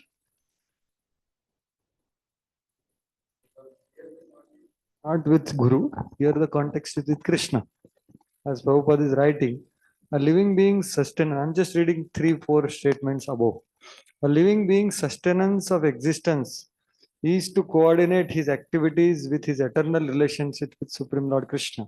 is the central pivot of the living beings, and he is the all attractive living entity or the eternal form amongst all other living beings or eternal forms. Each and every living being has his eternal form in spiritual existence, and Krishna is the eternal attraction for all of them. Krishna is the complete whole, and everything else is a part and parcel. This relation is one of the servant and the served. So it is directly with Krishna. Prabhupada is talking. The verse is also speaking about adhokshaje bhakti. It is the transcendental, and it is completely distinct from our experience in the material existence. And then this statement comes. This relation of servant and the served is the most congenial form of intimacy. One can realize it as devotional service progresses. So, why I said that is Bhagavad Gita 9th chapter is the most confidential knowledge, which is the same topic of pure unalloyed devotional service. So Krishna is saying there that ye bhajanti tu mam bhaktya mai te suchapya. So I am in them, they are in me. And Krishna is accepting patram pushpam phalam toyam. So it is direct acceptance. So by pure unalloyed devotional service, Krishna's personal presence is invoked. This is the most confidential knowledge which is being spoken here as per what I understand. Okay, fine, thank you. The statement, this relation of servant and served is the most congenial form of intimacy. It is like a general principle. It's applicable in all types of relationships, actually. So, what to speak of Guru and disciple, what to speak of Jiva and Supreme Lord, the principle applies even to mundane relationships, even between an employer and employee, or between husband and wife, the same principle applies. Think about a relation of employer and employee in the material world. What do we generally find? What is the mood of the employer? Master. The mood of the employer is to pay less and get more work done. Correct? And what's the mood of the employee? Work less and get more pay. What is this called? Yes, exploitative mentality. So when there is this exploitative mentality, how is the relation? It's very superficial, basically. Yes, it's business deal and very superficial. There cannot be intimacy in that relation, because the employer also knows his mentality, the employee also knows his mentality. Both of them know each other's mentality. And so the employee, he knows, अरे ये व्यक्ति ये पगार क्यों दे रहा है? He knows. This fellow is simply trying to exploit me. So both are in an exploitative mentality. So the relation remains very superficial.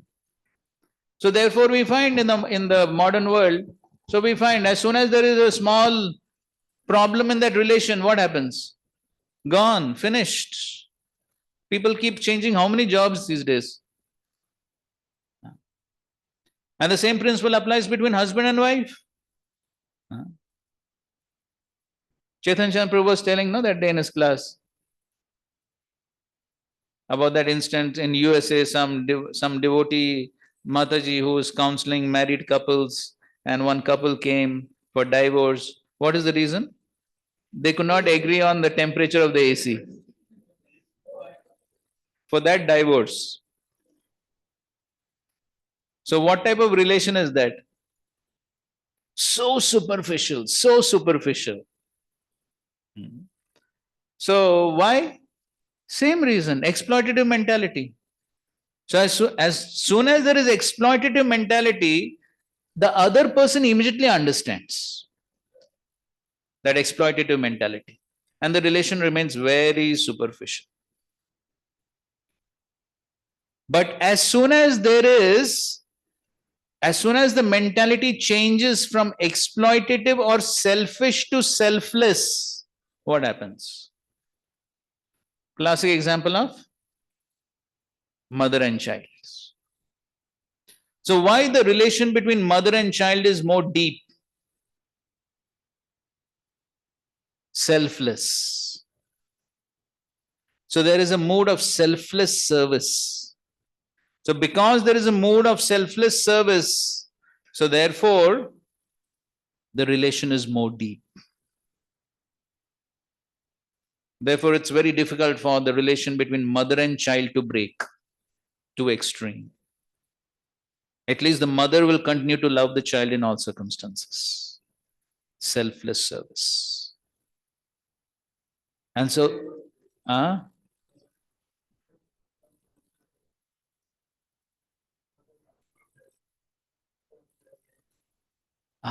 correct.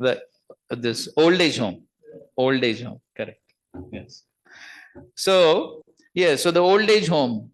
The old age home. So what love is there that they're sending parents to the old age home? So therefore, in such relationships, the intimacy is very shallow. And the same principle applies even amongst devotees. Even between guru and disciple, the same principle applies. So if disciple is thinking that guru is there only to take the sins, as the Christians think for Jesus Christ, Prabhupada says in his lecture, they think Jesus Christ has taken a contract to take all their sins. Then that's useless relation, too superficial.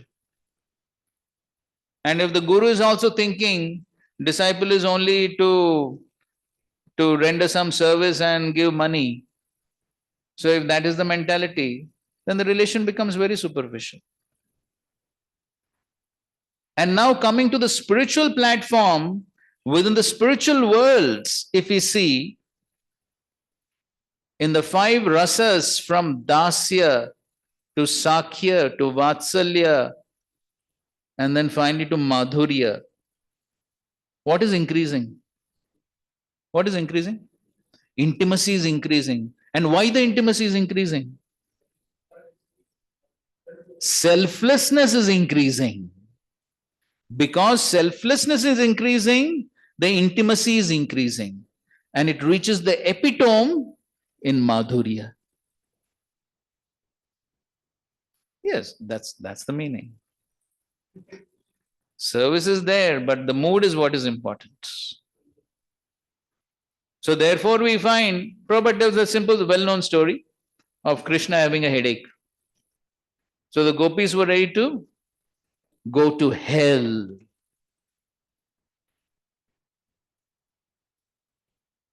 Not a tinge of selfishness.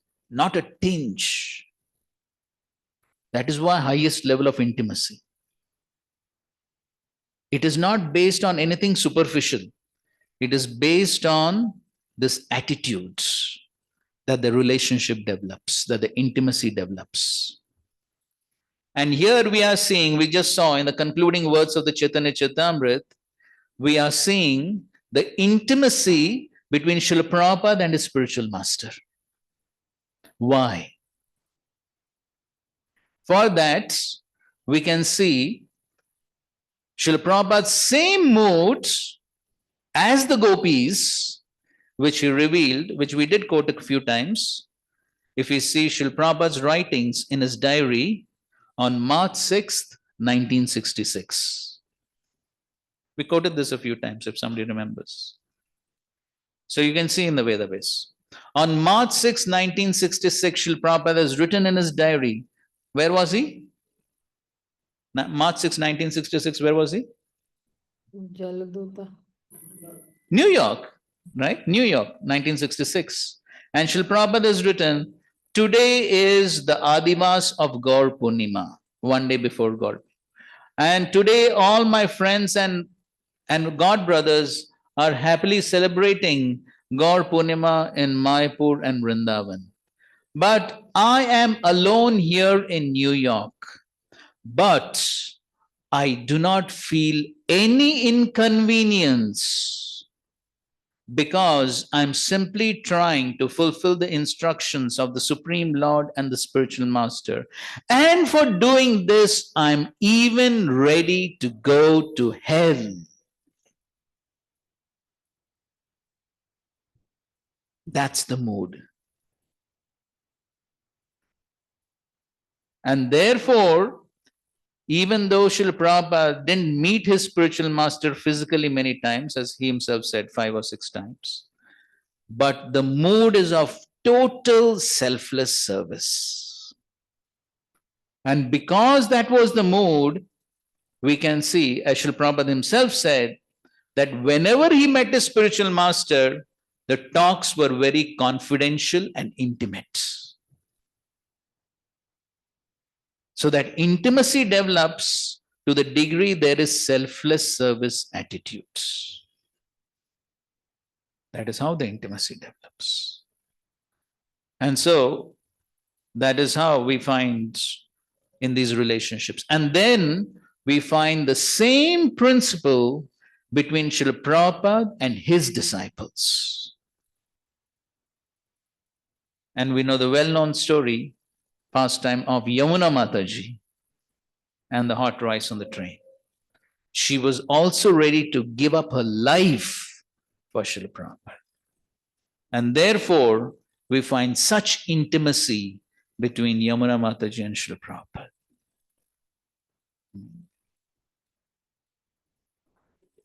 Okay, that's the other pastime. I was going to tell it anyways. Yes, but you know Yamuna Mataji and the hot rice on the train. No, she was ready to jump off the train. Yes, and so what was the intimacy between Yamuna Mataji and Srila Prabhupada is shown in this pastime in the Kumbh Mela, 1971. So in the Kumbh Mela, during the Kumbh Mela of 1971, when Srila Prabhupada was there at Prayag, and Srila Prabhupada was lecturing every day on Ajamil pastime. And Yamuna Mataji, she was so eager to hear from Srila Prabhupada that she would be sitting right in front. And then one day, one sannyasi, he told Yamuna Mataji, see, in the West it's okay, but here in India, the women sit behind. Okay?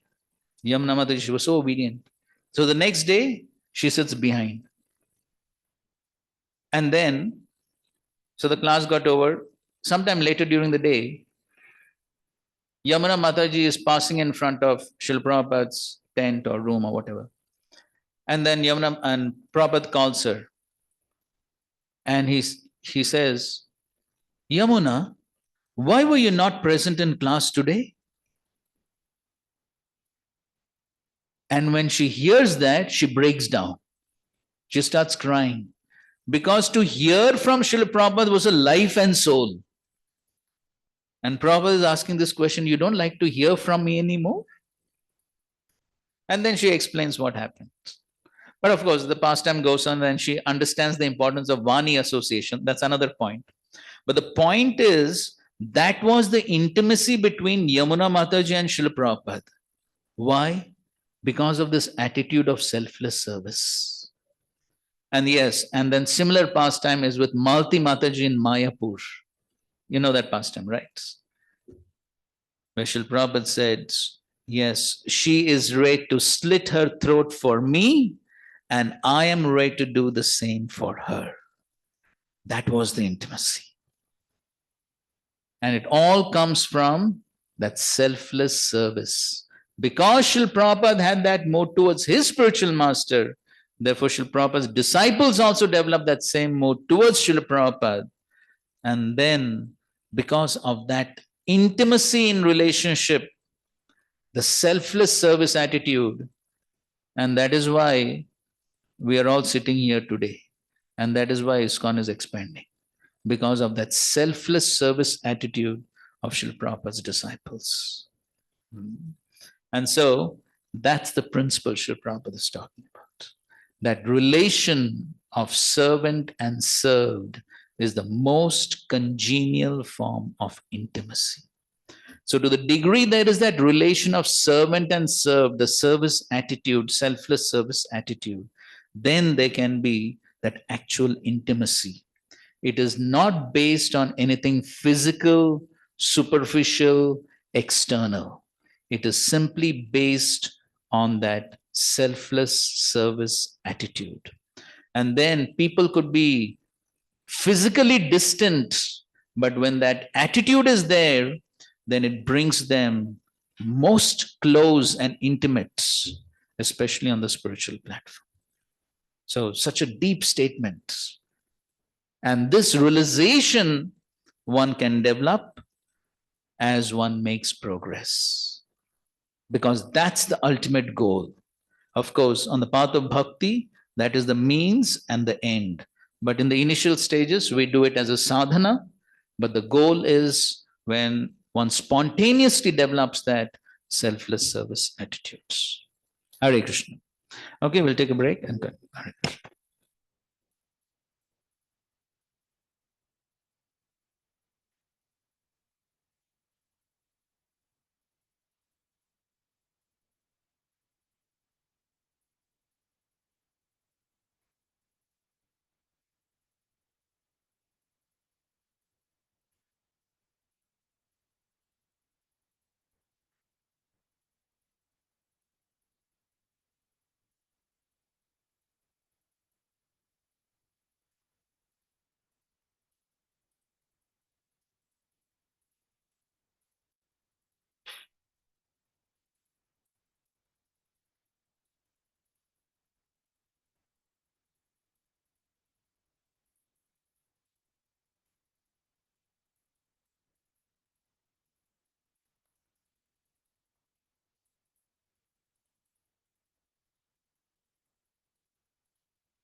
Okay.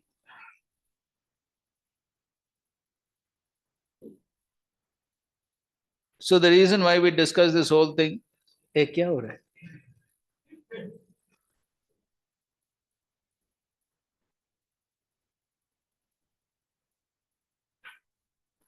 So we were trying to discuss on the statement of the purport here to text 10. The eternal living entity is meant to experience a loving relationship with the supreme living entity, the personality of Godhead, and by rendering pure devotional service to the Lord, the heart of the living entity is completely satisfied. So then when one, to the degree one renders that selfless loving service, to that degree one can actually experience satisfaction.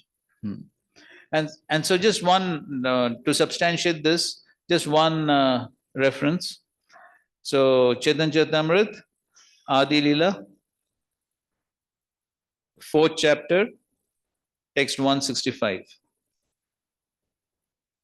Yes, so this is the famous definition of prema and kama. But in this purport, Srila Prabhupada is quoting from some revealed scripture, he doesn't say exactly. So he says, the revealed scripture describes pure love as follows. Sarvatha dvamsa rahitam satyapi dvamsa karane yad bhava bandhanam. What is that? You know, sa prema parikirtita.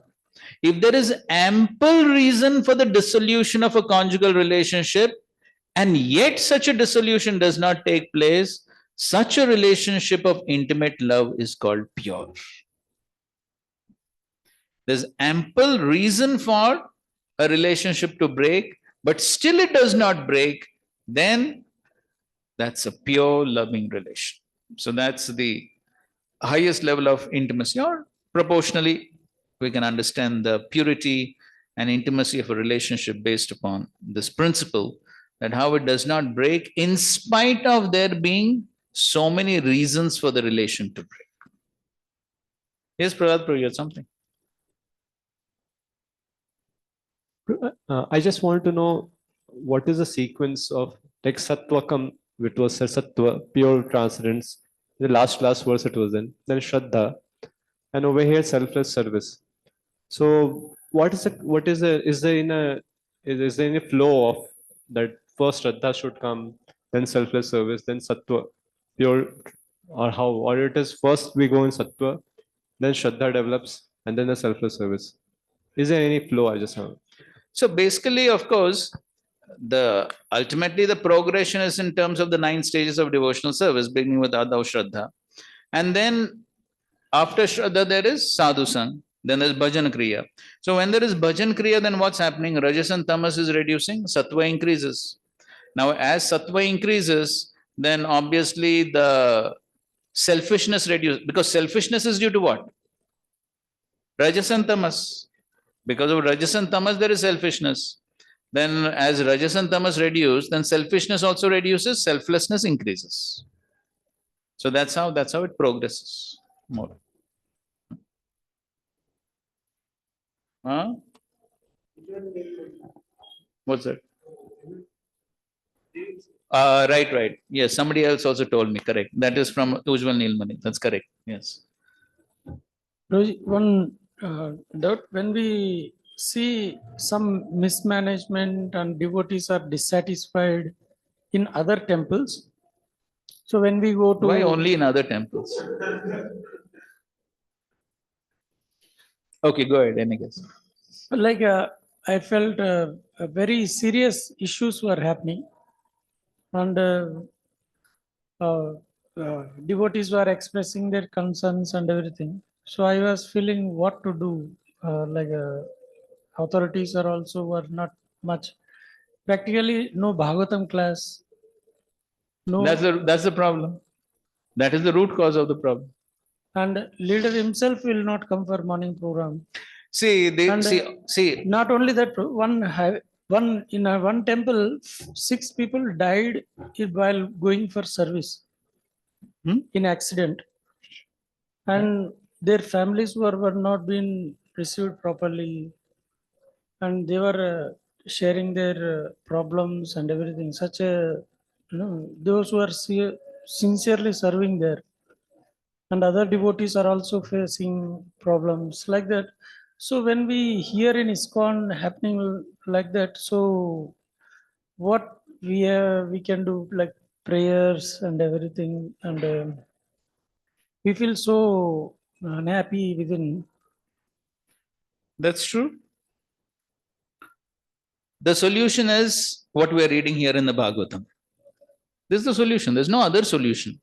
This is science. So, unless one comes to this platform of practicing pure devotional service, there cannot be satisfaction.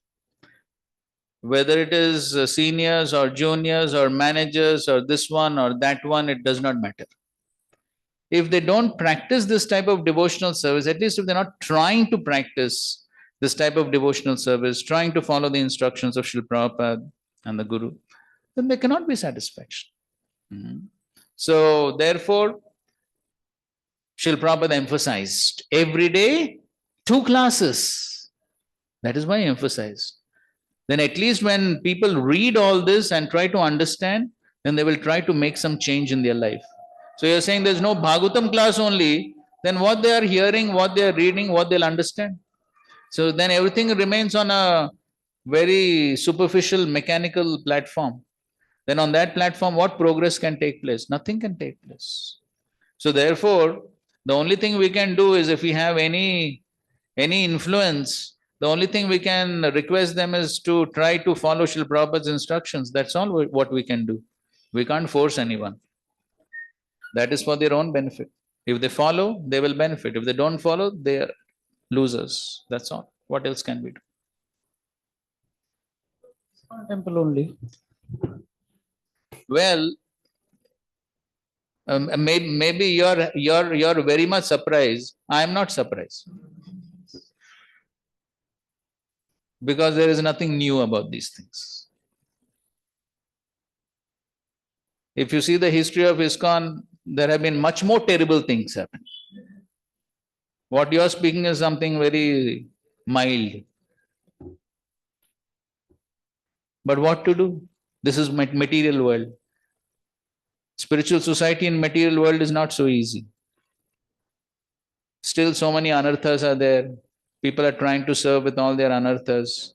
So, and the unfortunate thing is, they're not even making a sincere attempt to get rid of the anarthas. That is the problem. So everything is there in the books. If one doesn't follow, what can be done? We can't force anyone. Right? So then they have to face the consequences. That's all. We can't do anything more. Chicken. But don't worry. Krishna has his own ways and means of doing things. Srila Prabhupada has his own ways and means. And they will do the needful at the right time. That confidence we should have. We should never think that Prabhupada is sleeping, Mahaprabhu is sleeping, Krishna is sleeping, or they are enjoying in the spiritual world. No. They are very much wide awake. They know everything what's happening. That's what we read, no? We read those concluding words. The spiritual master is always, yes, he's always seeing, he's always watching, he's always guiding. He's watching. Srila Bhakti Siddhanta Thakur is watching. Prabhupada is watching. The entire parampara is watching. They're watching. We should not think this is a mistake sometimes devotees make. Devotees think, all these things are happening in ISKCON. Why it is happening? So maybe there's something wrong in ISKCON, maybe something wrong in the process, maybe we should go somewhere else. There's a mistake. Everyone has their free will. Krishna is watching, the acharyas are watching. They will do the needful 100%. This is the history of ISKCON. There have been problems, but there have been wonderful rectifications of the problems also in the past.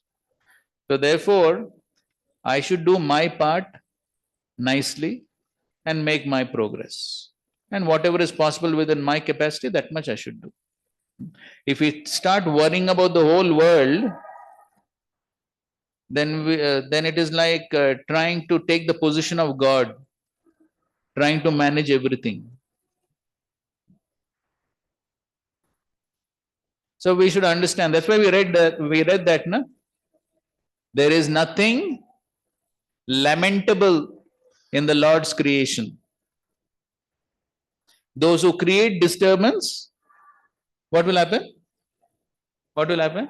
They themselves will be disturbed. So Krishna is watching everything. We have to do our part. That's all. Take.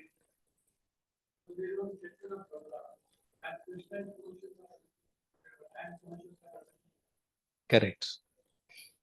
Okay, 11th verse.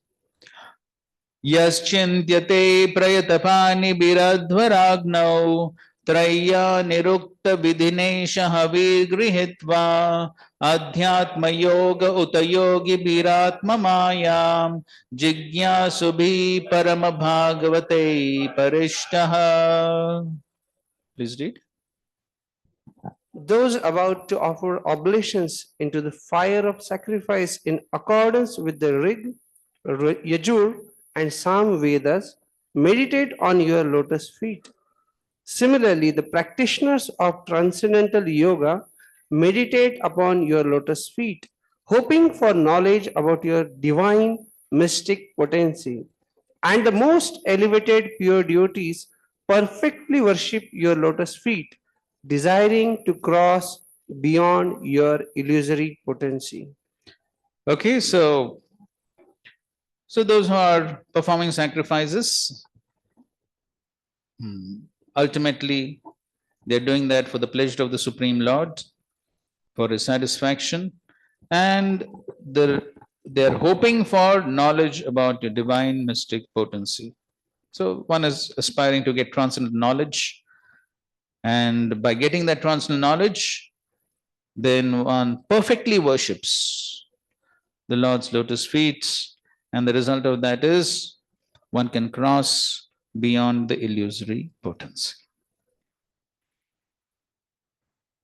So the purport says, the mystic yogis, Adhyatma Yoga, Uta Yogi, are eager to acquire knowledge of the Lord's mystic potencies, whereas the pure devotees, Param Bhagavata, are eager to cross beyond the kingdom of illusion so that they can serve Lord Krishna's lotus feet in pure, loving ecstasy.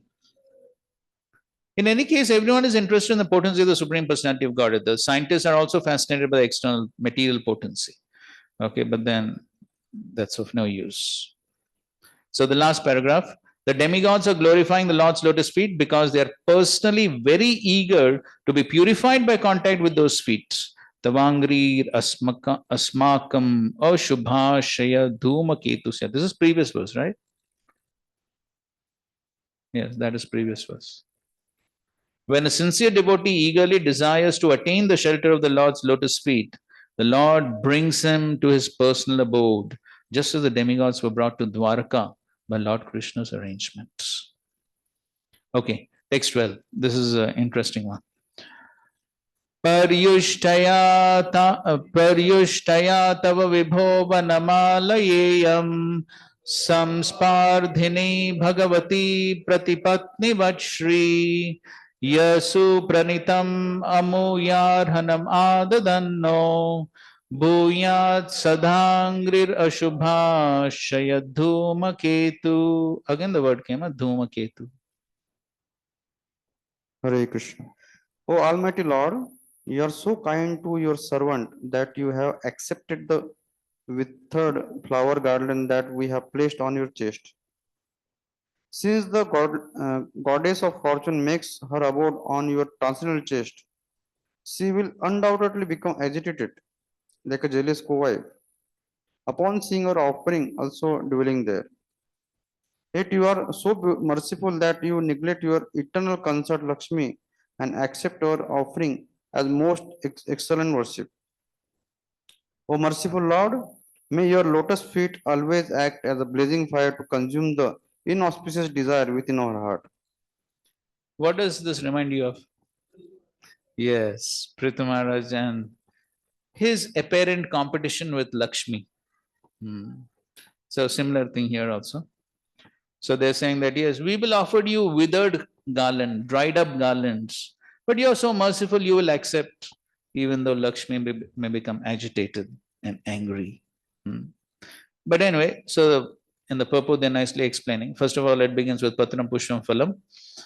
Lord Krishna gratefully and happily accepts even the most meager offering from his loving devotee. Lord Krishna is conquered by the love of his pure devotees, just as a father is easily conquered by the most insignificant gift offered by his loving child. Okay. Now, at the end of the last sentence of the first paragraph, such devotional enthusiasm is motivated by love of Godhead and is devoid of any selfish expectation. Okay, so the more there is love, the more there's enthusiasm to serve. The next paragraph. The Lord is so kind that he neglects his own eternal consort Lakshmi and gives preference to his humble devotee, just as a man will neglect the loving embrace of his wife when his affectionate child approaches him with a gift. Srila Jiva Goswami has pointed out that any garland worn by the Lord cannot be faded because all of the Lord's personal paraphernalia is completely transcendental and spiritually opulent. Similarly, there's no possibility that mundane jealousy could appear in the character of the goddess of fortune, who is as transcendental as Lord Krishna himself.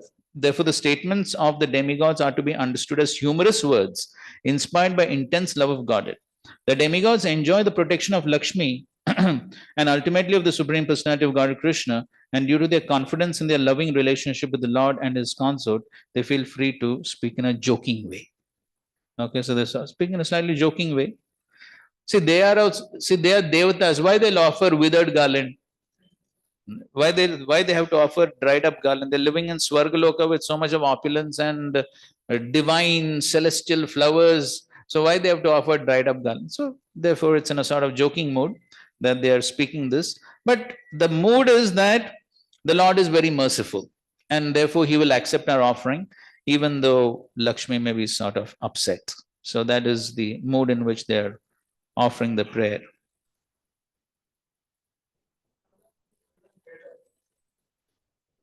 In the Swarga, maybe.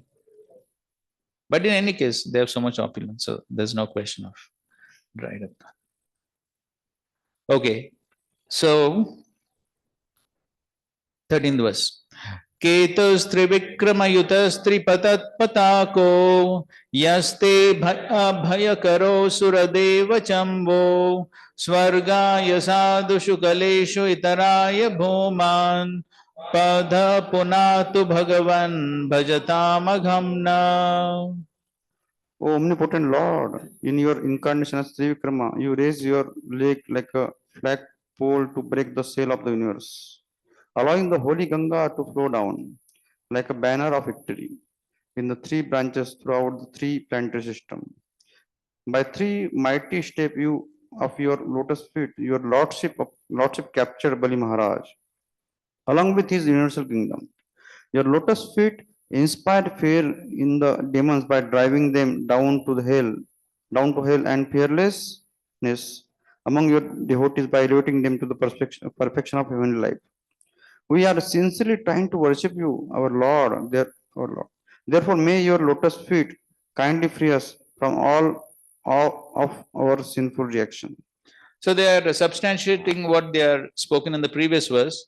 So in the previous verse, they said that the Lord is very merciful, he will take our side. And so to show that, they give an example that how the Lord takes the side of the Devatas, and that is why he came as Vamandev, to side with the Devatas and to give them back their heavenly kingdom. So therefore, they're given an example to substantiate the Siddhanta which they spoke in the previous verse. And so therefore, they're saying, yes, so therefore we're worshipping lotus feet, and may you purify us. Punatu. Bhuman Padha Punatu Bhagavan Bhajatam Agham Naha. So please purify us of all these agham, the sins. Okay, 14. Nasyo tagavai vayasya vashe bhavanti brahmadayastanu brito miturardhyamanaha kalasya te prakriti purushayo parasya Shamnastanotu charana purushottamasya. You are the supreme personality of Godhead, the transcendental entity who is superior to both material nature and the enjoyer of nature. May your lotus feet bestow transcendental pleasure upon us. All of the great demigods, beginning with Brahma, are embodied living entities, struggling painfully with one another under the strict control of your time factor. They are just like the bulls dragged by the ropes tied through their pierced noses. This is standard example. So many places this has come. The example of the bulls being dragged by the ropes. So that's how everyone is controlled. From the smallest living entity to Brahma, everyone is controlled by the Supreme Lord. Yeah, so many places it comes. So even in fifth canto, Privrat, when Brahmaji is coming to convince Privrat, he says, yes, this is plan of the Supreme Lord. Everyone is forced to follow. So at the end of the first paragraph, this does not contradict the fact of the living entity's free will. So even though the Lord is controlling, but still the Jiva's free will always remains. Since the Lord awards victory and defeat according to the merit of the living entities. In a legal battle, neither the prosecution nor the defense can act independently of the legal system presided over by the authorized judge. Victory and defeat in the court are awarded by the judge, but the judge is acting according to the laws which do not favor or discriminate against either side. So yes, so ultimately everyone is going to get the reaction of whatever they're doing, and the free will of the jiva always remains. Similarly, the personality of Godhead is awarding us the results of our previous activities. In order to discredit God, materialists frequently give the argument that oftentimes innocent people suffer, whereas impious rogues enjoy life unimpeded. Why do bad things happen to good people? So that is the point. So the fact is, however, that personality of Godhead is not a fool, as are the materialistic persons who place such arguments. The Lord can see our many previous lives. This is an important point. Therefore, he may allow one to enjoy or suffer in this life, not only as a result of one's present activities, but also as a result of one's previous activities. For example, by working very hard, a man may accumulate a fortune. If such a newly rich man then gives up his work and takes to a degenerate life, his fortune does not immediately disappear. On the other hand, one who is destined to become rich may now be working very hard with discipline and austerity and yet be without spending money. So, a superficial observer might well be confused upon seeing the moral, hardworking man without funds and the degenerate, lazy man in possession of riches. Similarly, a materialistic fool without knowledge of past, present, and future is unable to understand the perfect justice of the personality of Godhead. So that's what we were discussing. There cannot be any mistakes that the Supreme Lord is committing. Everything is perfect. Only thing is we cannot understand because we are seeing a very small, tiny fraction of time. How much do we know about our lives or others' lives? Such a short fraction of time. But the Supreme Lord is saying, since innumerable lifetimes. And so therefore, sometimes we may think, oh, apparently it appears as if there's injustice. Why this person he's so sinful, he's doing wrong things, still he's enjoying. Somebody else is nice person, but still he's suffering. So we cannot understand all these things. But one thing we have to be convinced is perfect justice of the personality of God. We have to everything is perfect. That we have to be convinced of. If we're convinced of that, then there is nothing to lament. Then there's nothing to be bewildered. Everything is perfect. Of course, that should not make us hard-hearted. Some other devotee is suffering or something. We should not say, you deserve this anyways. No, we should definitely try to help in whatever way possible and show compassion. But at the same time, we know that we are limited and ultimately the Lord is orchestrating everything. Fifth, Here, because when in the wrestling arena, when Krishna and Balaram are fighting with Chanur and Mushtik, the ladies of Dwarka are telling that if something is happening in front of you, then there is certain responsibility also. So in ISKCON, we see so many things happening. So Just now you were asking. can you draw the line where we are responsible and we have to do something and just leave it in front of you? Something is happening, just leave it. Krishna has sanctioned Haribol. So can you please help? Therefore, in every situation, one needs to know what is dharma, what is duty. So in every situation, I need to understand what is my duty in this situation. And when we practice the dharma properly, which is according to Shastra, then one gets the proper result, or one either benefits or loses based upon how one is practicing the dharma. So that is what is, so everyone has to understand what is my dharma. So okay, I think so I told this past time before also, of Srila Prabhupada and the coconut leaves. Huh? How many have heard that? Prabhupada was on the terrace of his apartment in Juhu, and so there were many coconut trees in the Juhu property and they're given for contracts. So some person would come and take the coconuts and sell them and give some money. So then one day Srila Prabhupada is on the terrace and he's seeing the man is taking the coconuts, and then Srila Prabhupada calls the manager of the temple, whoever, I don't know, and he calls and says, "What's happening? There are so many things happening here. Nobody sees." So the devotee is bewildered. He said, "Srila Prabhupada, but what's happening? Can't you see what's happening?" Still he can't understand. Then Srila Prabhupada says, "Just see that man. Along with the coconuts, he is taking the coconut leaves."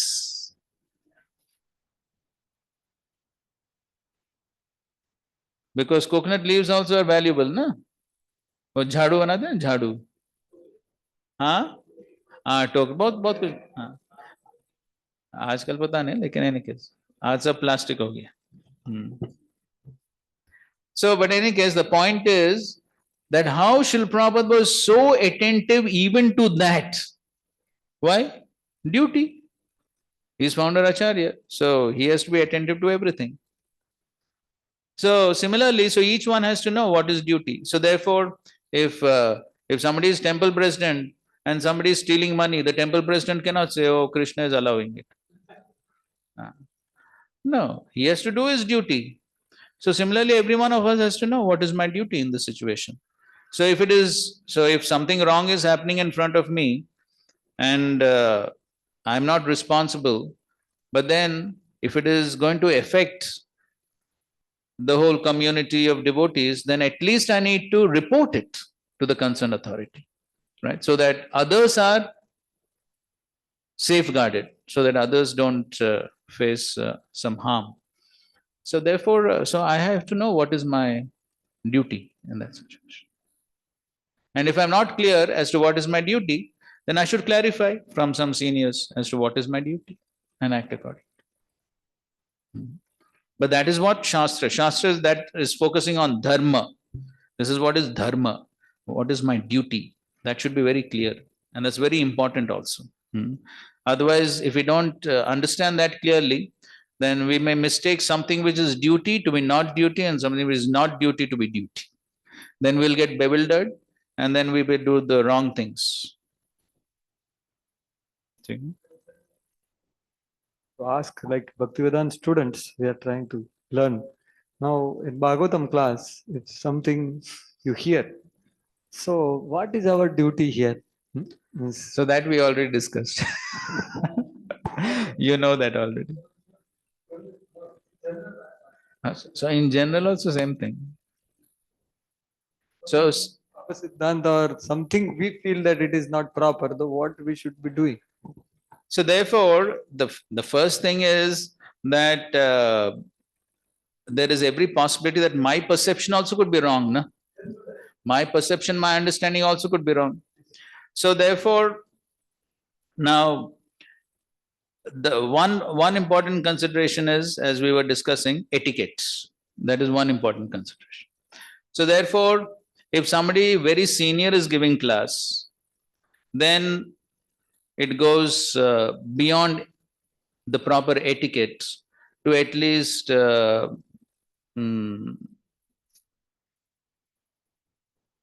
yes, to comment or ask something which could sort of be against what the person has said, which could sort of put down the person.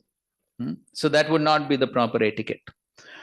So in that case, maybe privately we can clarify.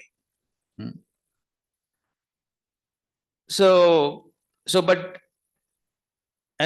the speaker is sort of on an equal platform and he has spoken something which is too deviant, which may confuse others, and there is nobody else to clarify, then yes, then one can seek a clarification. One can seek a clarification. And if something is doubtful, I myself am doubtful what this person has spoken, whether it's correct or wrong, then we better to go to some seniors and then seek clarification from them. So that is how the maryada always has to be maintained. Yes, etiquette and duty, that's correct. So therefore both have to be properly understood. So even if it's a duty, but if it is not etiquette, then better to leave it to somebody else who can do it. Okay.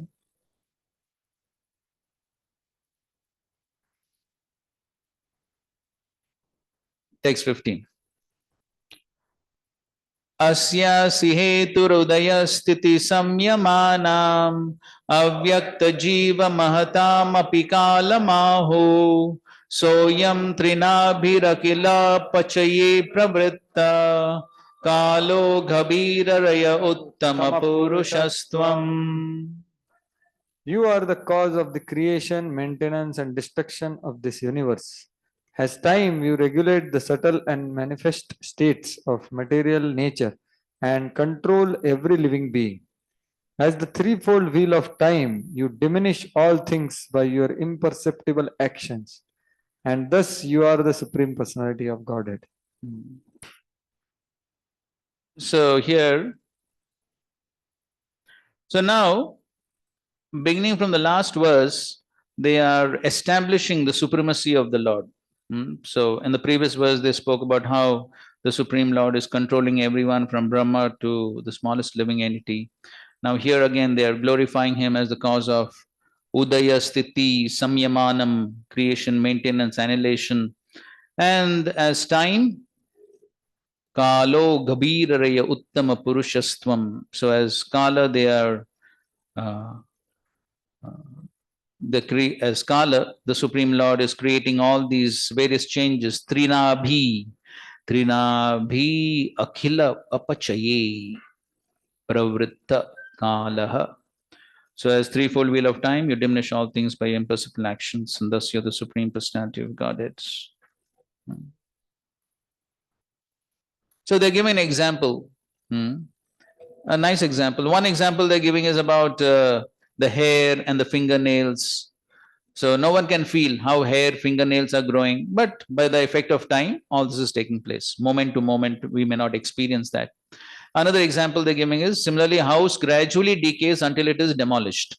From moment to moment, we cannot perceive exactly how this is happening, but in the course of longer intervals of time, we can actually see the deterioration of the house. In other words, when I experience the results or manifestations of aging and deterioration, but as it is taking place, the process itself is imperceptible. This is the wonderful potency of the Supreme Personality of God in this form of time. Of course, Srila Prabhupada also gives the example of our own bodies.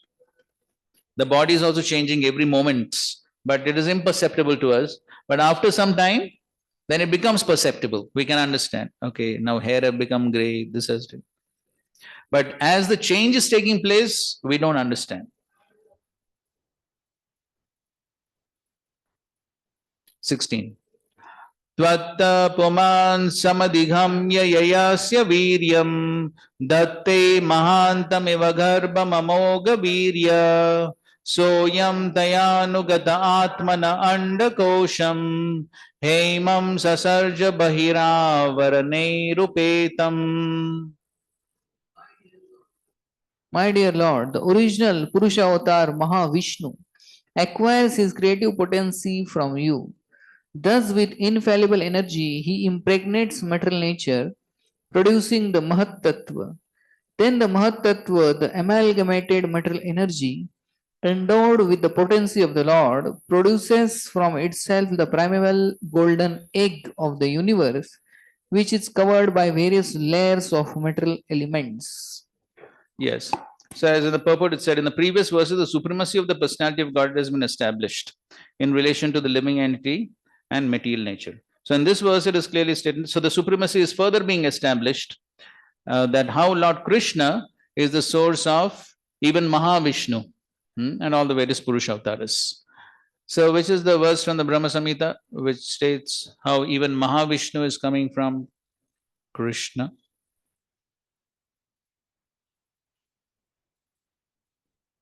Somebody is saying something. Bolo.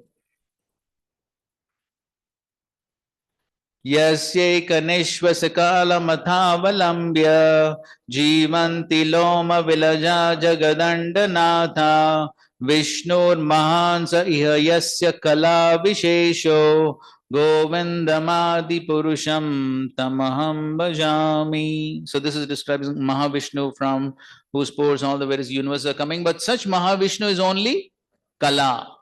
Is only Kala of Govinda, is simply an expansion of an expansion. So the same point is mentioned here. Mahavishnu acquires his creative potency from Lord Krishna. It would therefore be foolish to surmise that Lord Krishna is an expansion of Vishnu. In this regard, the opinion of the demigods said by Brahma can be taken as final. 17. तत्तष्टुषश्च जगतश्च भवानधीशो यन्माययोक्तगुणविक्रियोपनीतान् अर्थाञ्जुषन्नपि ऋषिकपत्तेन लिप्तो येऽन्यस्वतः परिहृतादपि बिभ्यति स्म. O Lord, you are the supreme creator of this universe and the ultimate controller of all moving and non-moving living entities. You are Rishikesh, the supreme controller of all sensory activity, and thus you never become contaminated or entangled in the course of your supervision of the infinite sensory activities within the material creation. On the other hand, other living entities, even yogis and philosophers, are disturbed and frightened simply by remembering the material objects that they have supposedly renounced in their pursuit of enlightenment. So here they're establishing that how the Supreme Lord, even though he is the creator, is creating all these material things, is creating the universe, but still the Supreme Lord is never entangled, he is never affected by all this material creation. So the Supreme Lord is never affected by Maya, even though he has created everything of this material world. Analogy? Okay, one is spider and web, other?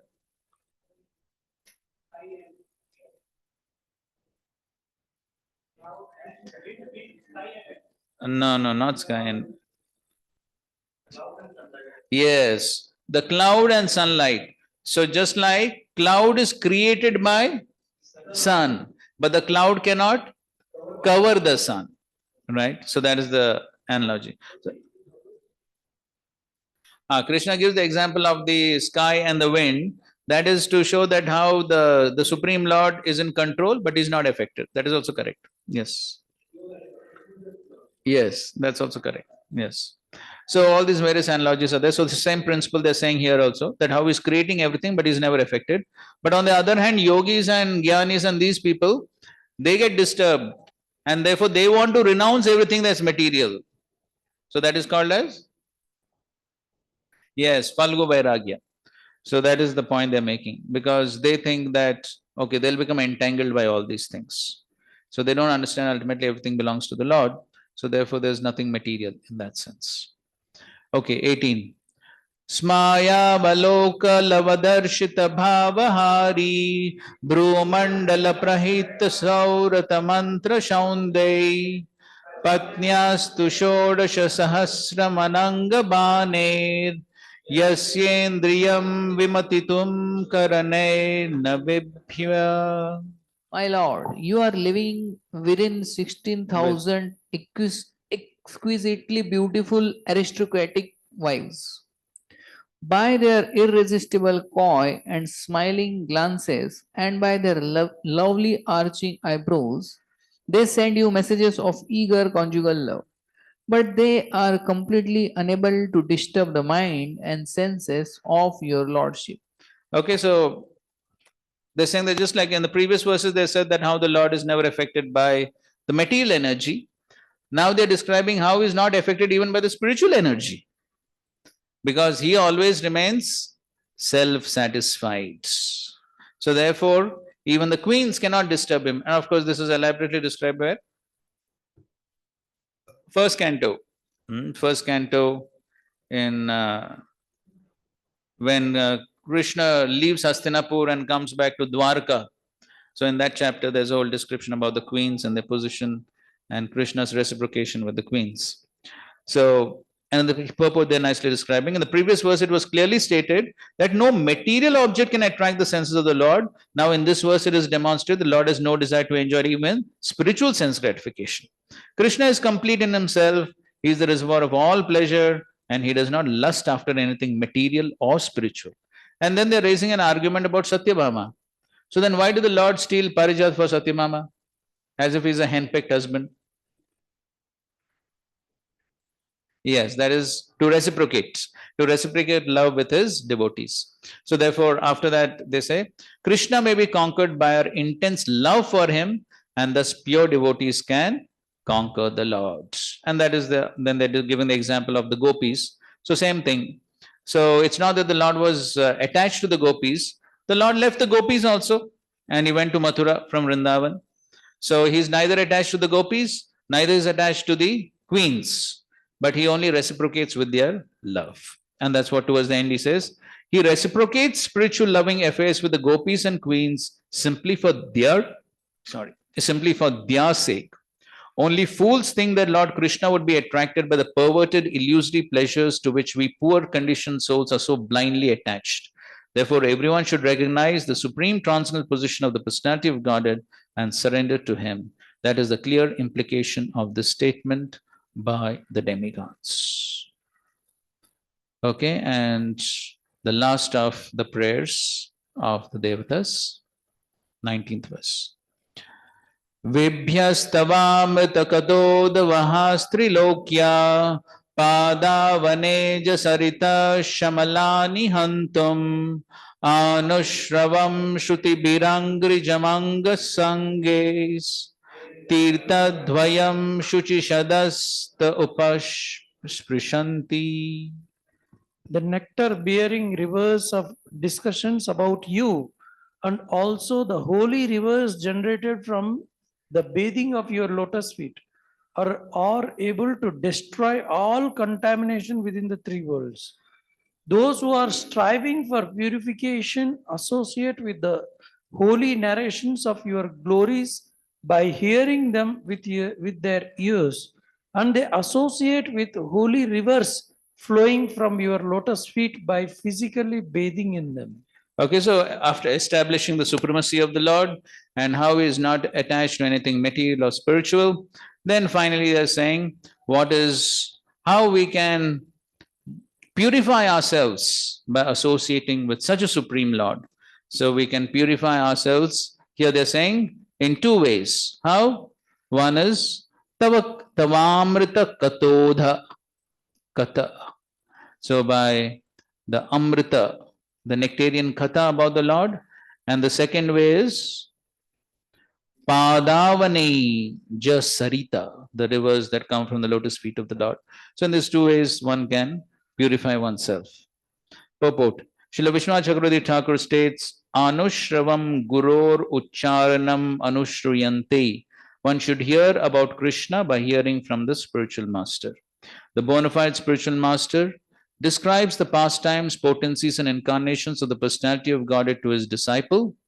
If the spiritual master is bona fide, and if the disciple is sincere and obedient, then the communication between guru and disciple is just like nectar, both for the guru and the disciple. So this point comes again and again in the Bhagavatam, that how both the speaker and the hearer both need to be qualified then there can be proper transmission of the transcendental message.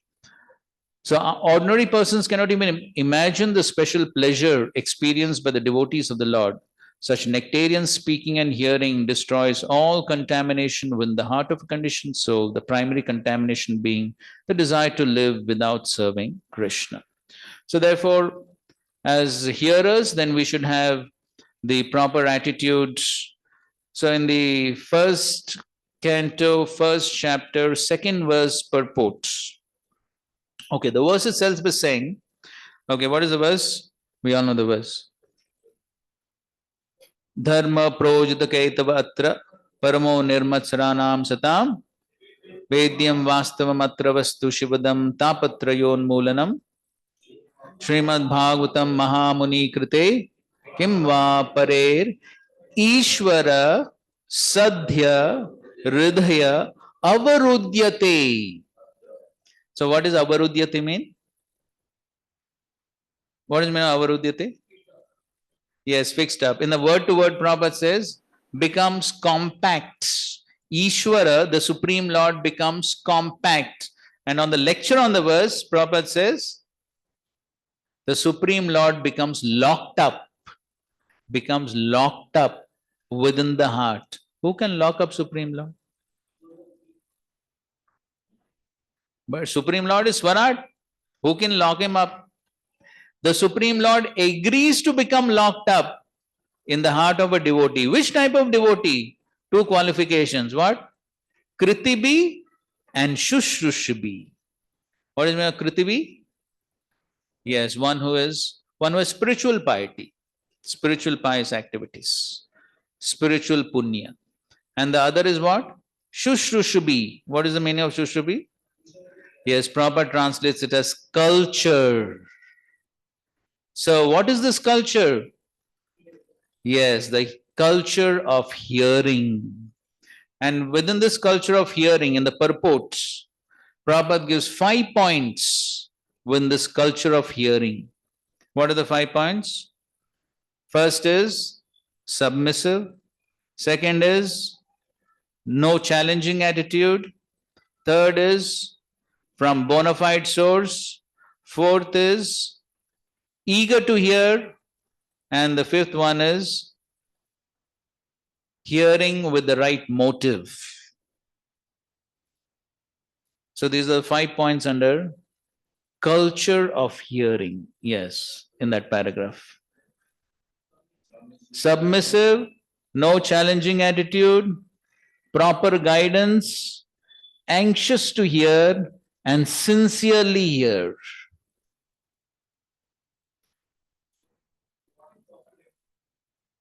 Hear from the right source.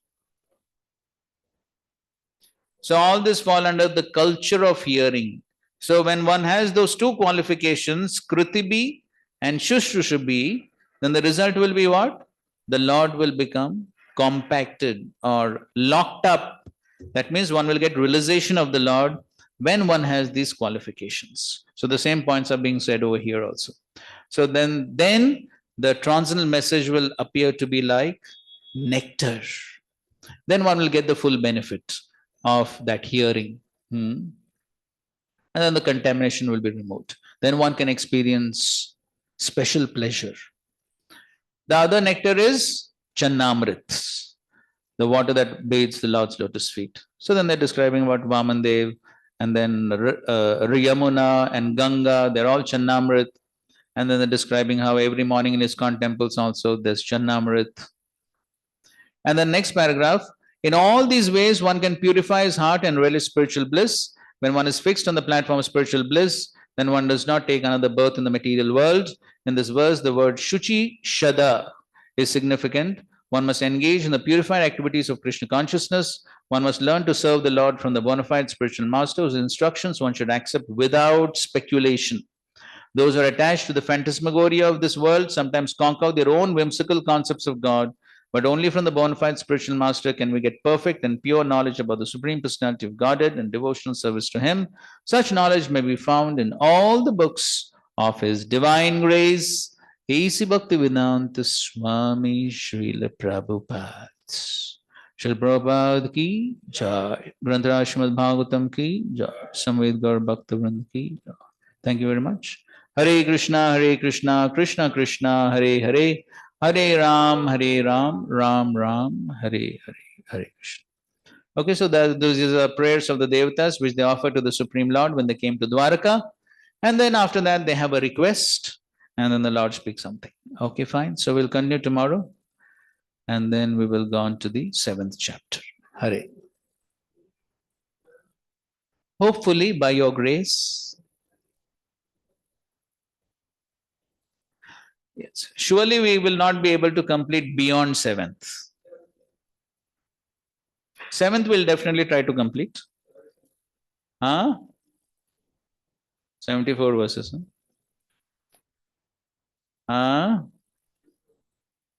Yeah, 6 is, yeah, but the rest of the chapter is, there's not many purports and rest is like a pastime. So rest of the 6th chapter will go fast because we already know this pastime of the Yadus going to Prabhash and all that. So the rest of the 6th chapter will go fast. Then we'll start 7th chapter. Okay? Hare Krishna.